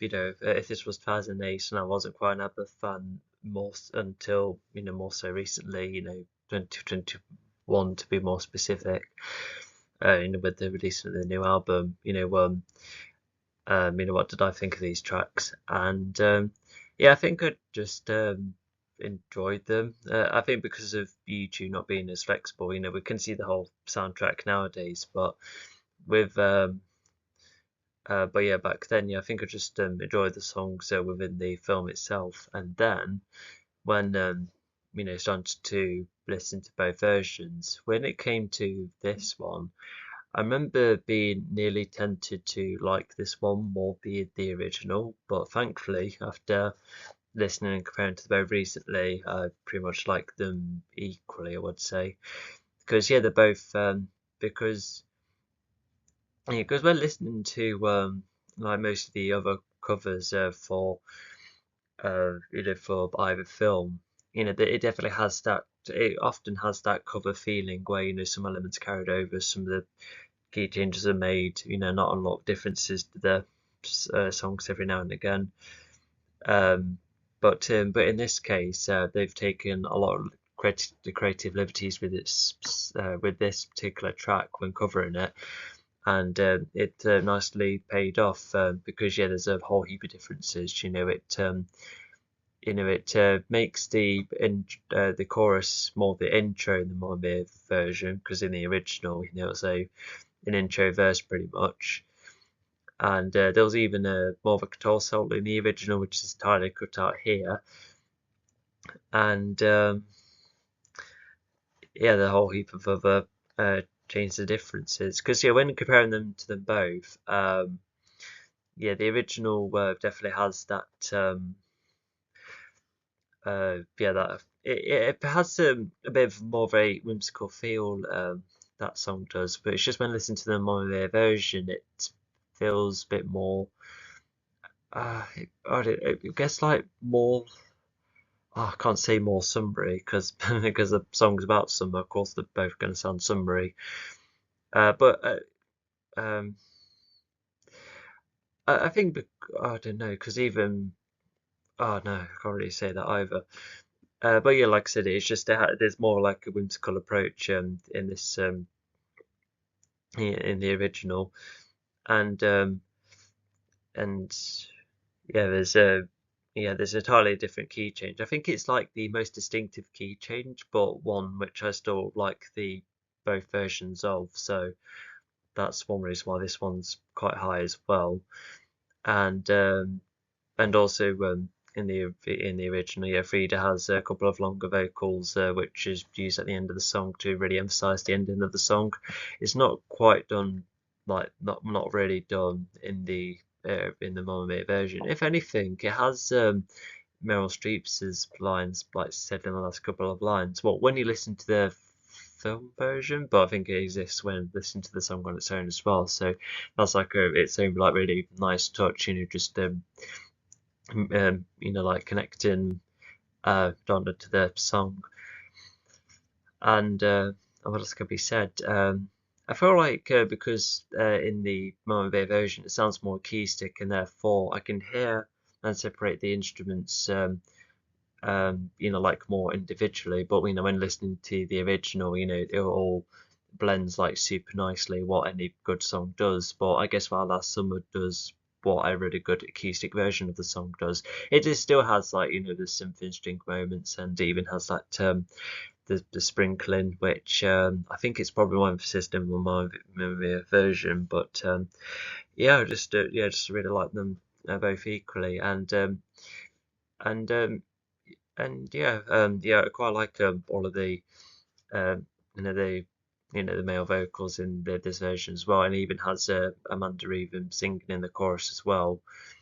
Although I won't really know why, because why is she singing about her last summer? Because I guess it's to like as a way to try and like bond her with all of the dads, but I think that's like the best way to describe it, because what all of the men are singing about is the last time they were last with Donna. That's like the main point of the track. But regardless, yeah, Amanda's vocal still had like a very oh yeah, it's just very similar backing vocals to the original, which is really nice. She just sounds really layer in the song.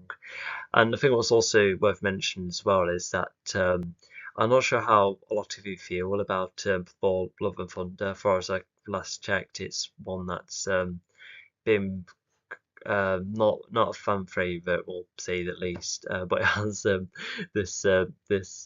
the original Our Last Summer in the film, when Thor and Jane, their last moments on Earth together, and despite some bits and bobs I actually quite like about the scene, because not only does it answer a bit more for what happened back then, and it's played some moments which I was like, yeah, I can see that happening, even if the scripts needed proper improvement. Um,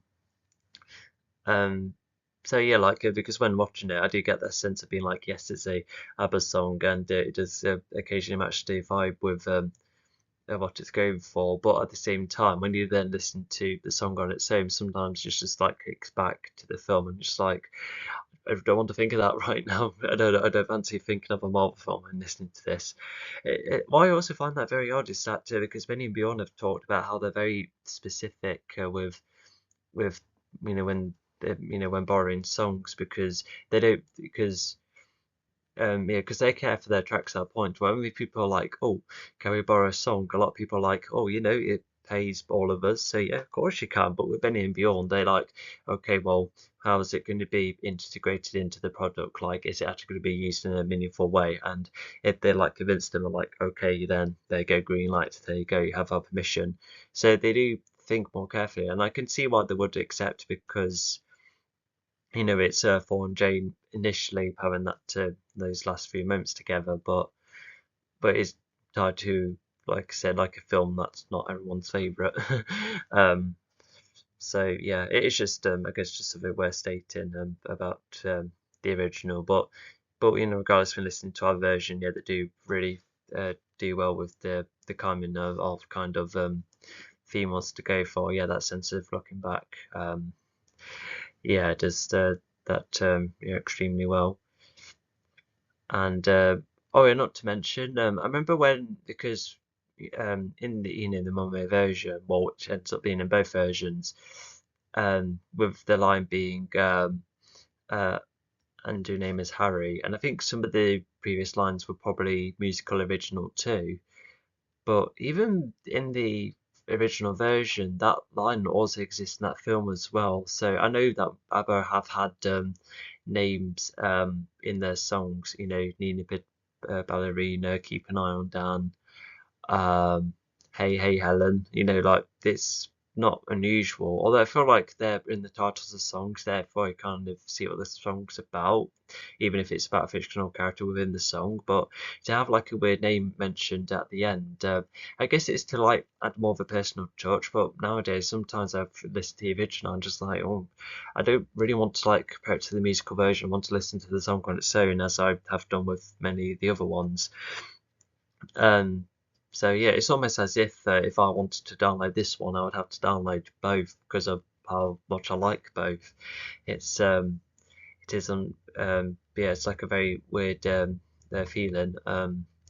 Although yeah, once again the original is better because the vocals are better and the instruments, like I said, they blend together well, and even now Last Summer is like quite unique, being a lengthier track and start, and the way it kind of jumps straight into the singing, which is not very common in another song, but I still like the concept. So yeah, it is just very good. So yeah, we'll go on to the next one. So yeah, I think there's only two instances of this notion I have where I like both the original um, and the cover as well, almost equally. Although, unlike Our Last Summer, where it seem to be like generally balanced between both versions, but in this case, I have I think I still like the original more. But there was a time where like the Our Last Summer, like the original more so. Then I started to like them equally, but then yeah, the original kind of has won me over quite recently, and I'll explain why. Because I think what made me like the Mamma Mia version at first is because when you like listen to the Mamma Mia version, I just really like the choice of notes, and there's almost like more of an emphasis of weight into the track, and it has like its own whimsical nature, and Although what's interesting is that the song is a post-divorce song, but maybe the Momo version is kind of reinterpreted and a song as oh yes, we did have our time apart, but we're looking back over what went wrong, but here's our new future now. Hence why the song is presented in a way which is just has like like yeah, I don't want to keep using whimsical, but you kind of see the idea. It sounds just a bit more fantasy-ish, I suppose.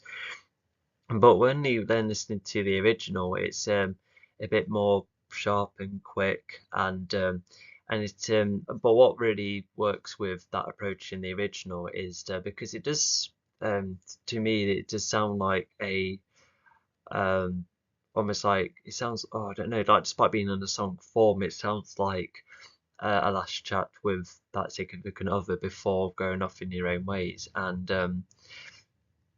yeah, because even the song has that intro, which is Ted Whimsical, which once again could be like No Me No New, where it's just fucking, briefly back on the good times, only to get back to the harsh reality that you're not going to be together anymore. But then when it does kind of, well, because having the intro does help set up the harmonies for later, and when the harmonies do come into full force in the song, yeah, I guess it is just yeah, it's just that feel of seeing what happens, but making that more of a grander and more significant feeling, to which it's just something about that which I really like in the original. And oh yeah, even between both the original and the modern version, yeah, the use of instruments is entirely different as well.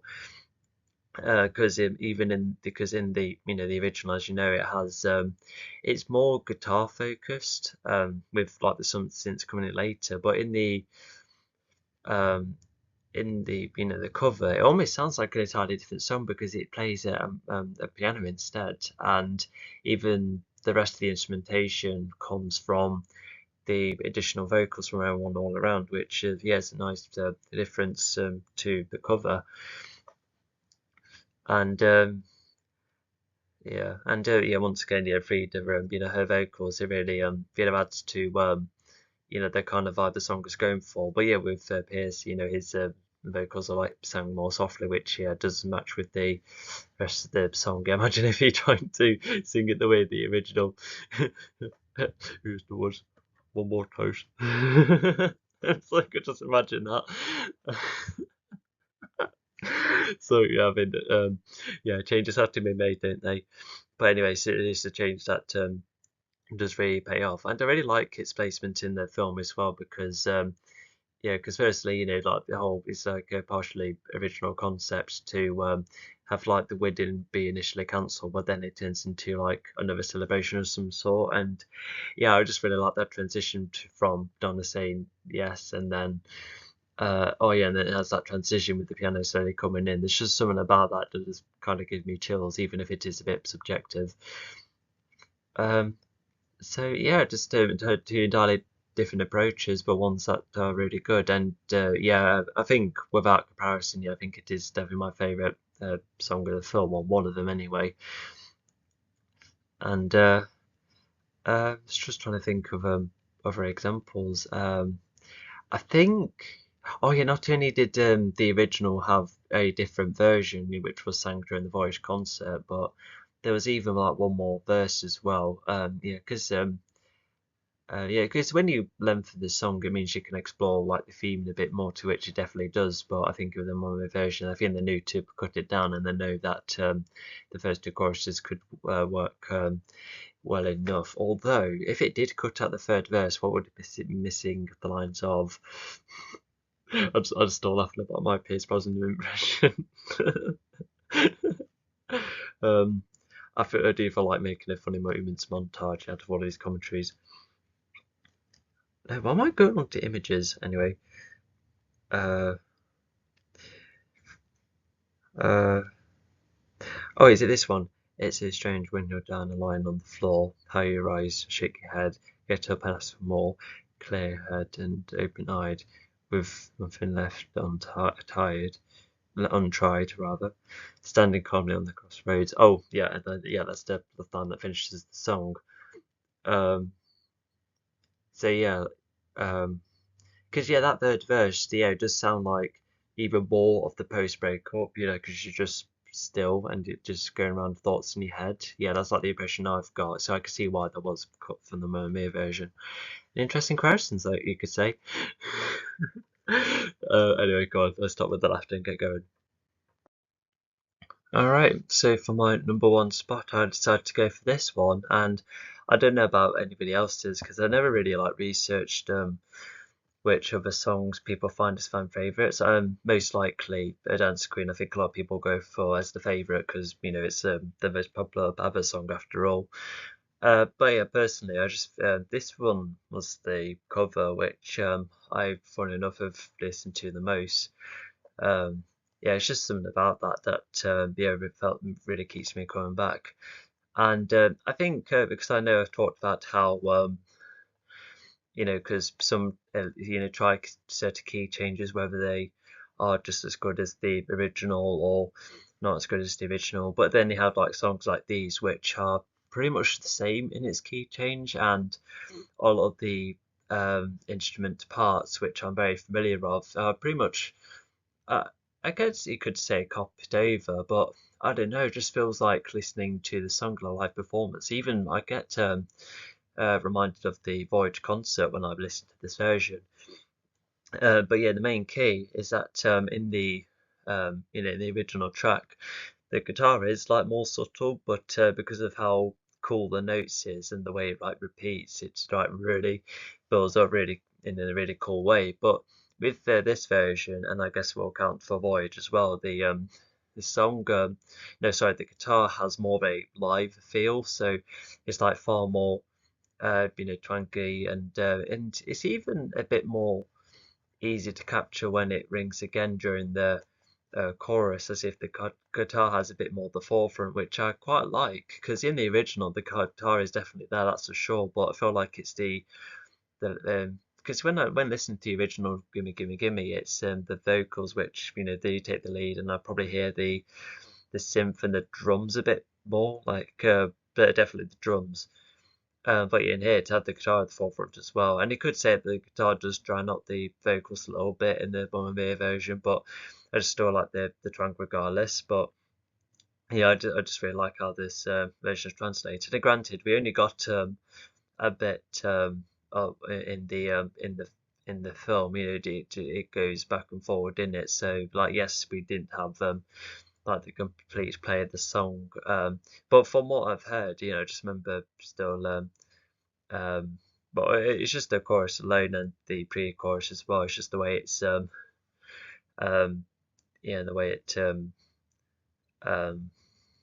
yeah, like it's just like a superb build up. Because I'll tell you a channel. Although there's already the channel I like, he's called Bobby's Brother. He states all sorts of ABBA updates, and he does his research, by the way, so he's definitely a reliable source. But he often comes back to this channel what- uh, that um, that has songs at different segments. So whilst it has been done before, but this channel has been doing it more recently. What was it called? Um, let's see. Uh, oh gosh. Um, Instrumentals. Let's try that.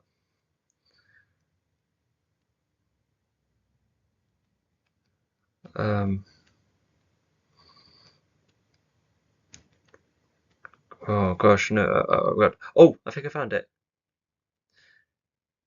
Uh, no, I haven't. It's the thumbnail. Oh, gonna hop on to the Bobby's Brother channel, more about the audio. Um, so where's the one for Lay Love with Me?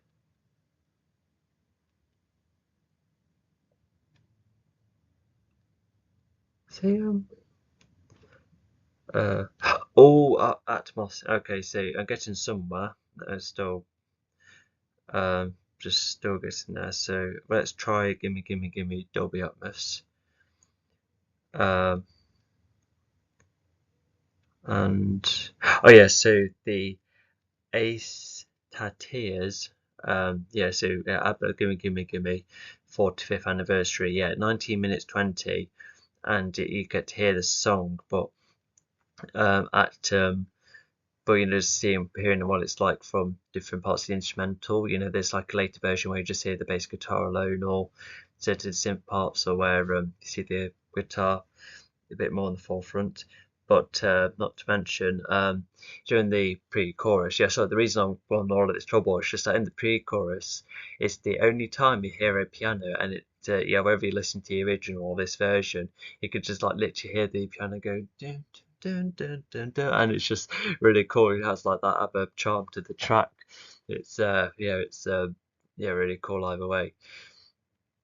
Um, but yeah, even you know, Amanda Seyfried herself, you know, she does yeah, I like her approach to the vocals. She's a yeah, a bit more single with vocals because oh, actually, well, it's just a different dynamic. Yeah, she just feels like a bit more solo and yeah, with the you know, there's a whole crowd of other ladies, you know, with their backing vocalists compared to the original, which you know, Agneta was a bit more on the forefront, but it was still a duet effort, you could say.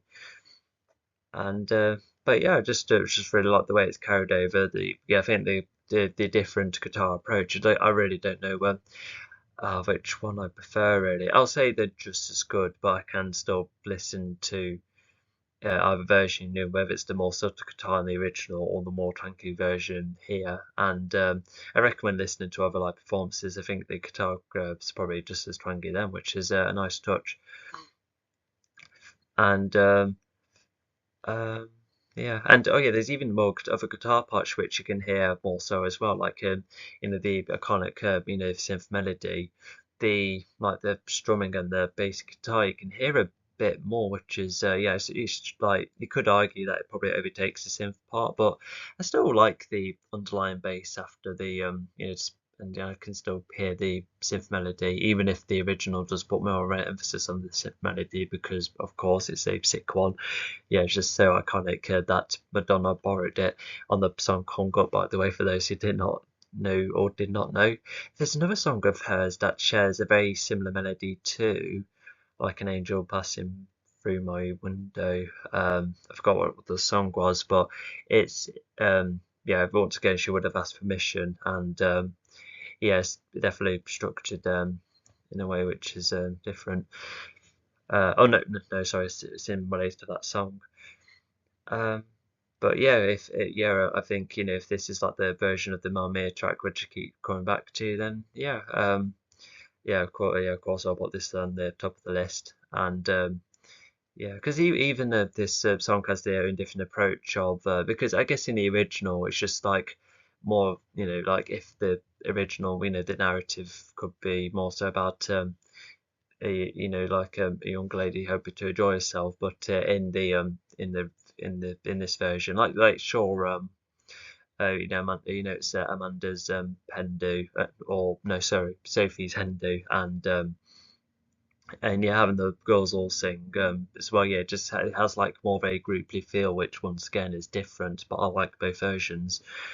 Um, but yeah, I guess you could say that you know, because yeah, sorry, Sophie, you know, definitely, you know, has a husband for tomorrow. Well, despite the match not happening, but same idea. And yeah, it's just like the rest of her mates hopefully getting someone, which is yeah, just yeah, it's like a nice touch to the story. And I think yeah, I think it is shortened in the original because they knew that yeah, because there's none of Amanda's vocal work in the when you watch the film, but I feel like it would have like kind of stretched the story considering it's already trying to pace to certain parts, so I can still see the decision. So even if we didn't hear the whole thing here, it's still really cool here. I think the same could be said with you know, the Shrek 2 songs. Some we hear in full, but some we only hear in parts, especially changes by uh, you know, Butterfly Belcher alongside David Bowie coming back for the track here. You don't hear any of David's solo lines in when you watch Shrek 2, but oh my gosh, when you watch the original full version, it's so good. I'm almost tempted to say No, I think that I like both of them the same. Yeah, both the original changes and the remake of the changes track. Yeah, I just really like yeah, the differences, and yeah, for David to come back in his own like covered song is something so cool about it. Regardless, this is the end of it. So yeah, I think I still like the films. There's still a lot of people who would put these more on top of this than me because you know, I'm not the biggest musical person, and as I've explained many times, the original Tron songs I do definitely, you know, enjoy more so than these versions. But regardless, you know, still like the differences and what some of them are brought to the films, and you know, like the musical itself definitely helped make the ABBA brand more trendy for the modern era, and it's helped us introduce to a great group. And whether you like these versions or you know the versions played at Broadway or the originals or even you know other covers by other artists, yeah, yeah, they're just it's just plentiful. And yes, yeah, there's the covers are still yeah, for all of the Mamma Mia ones are still rather good. Yeah, that's for sure. And so yeah, I think we'll stop it there.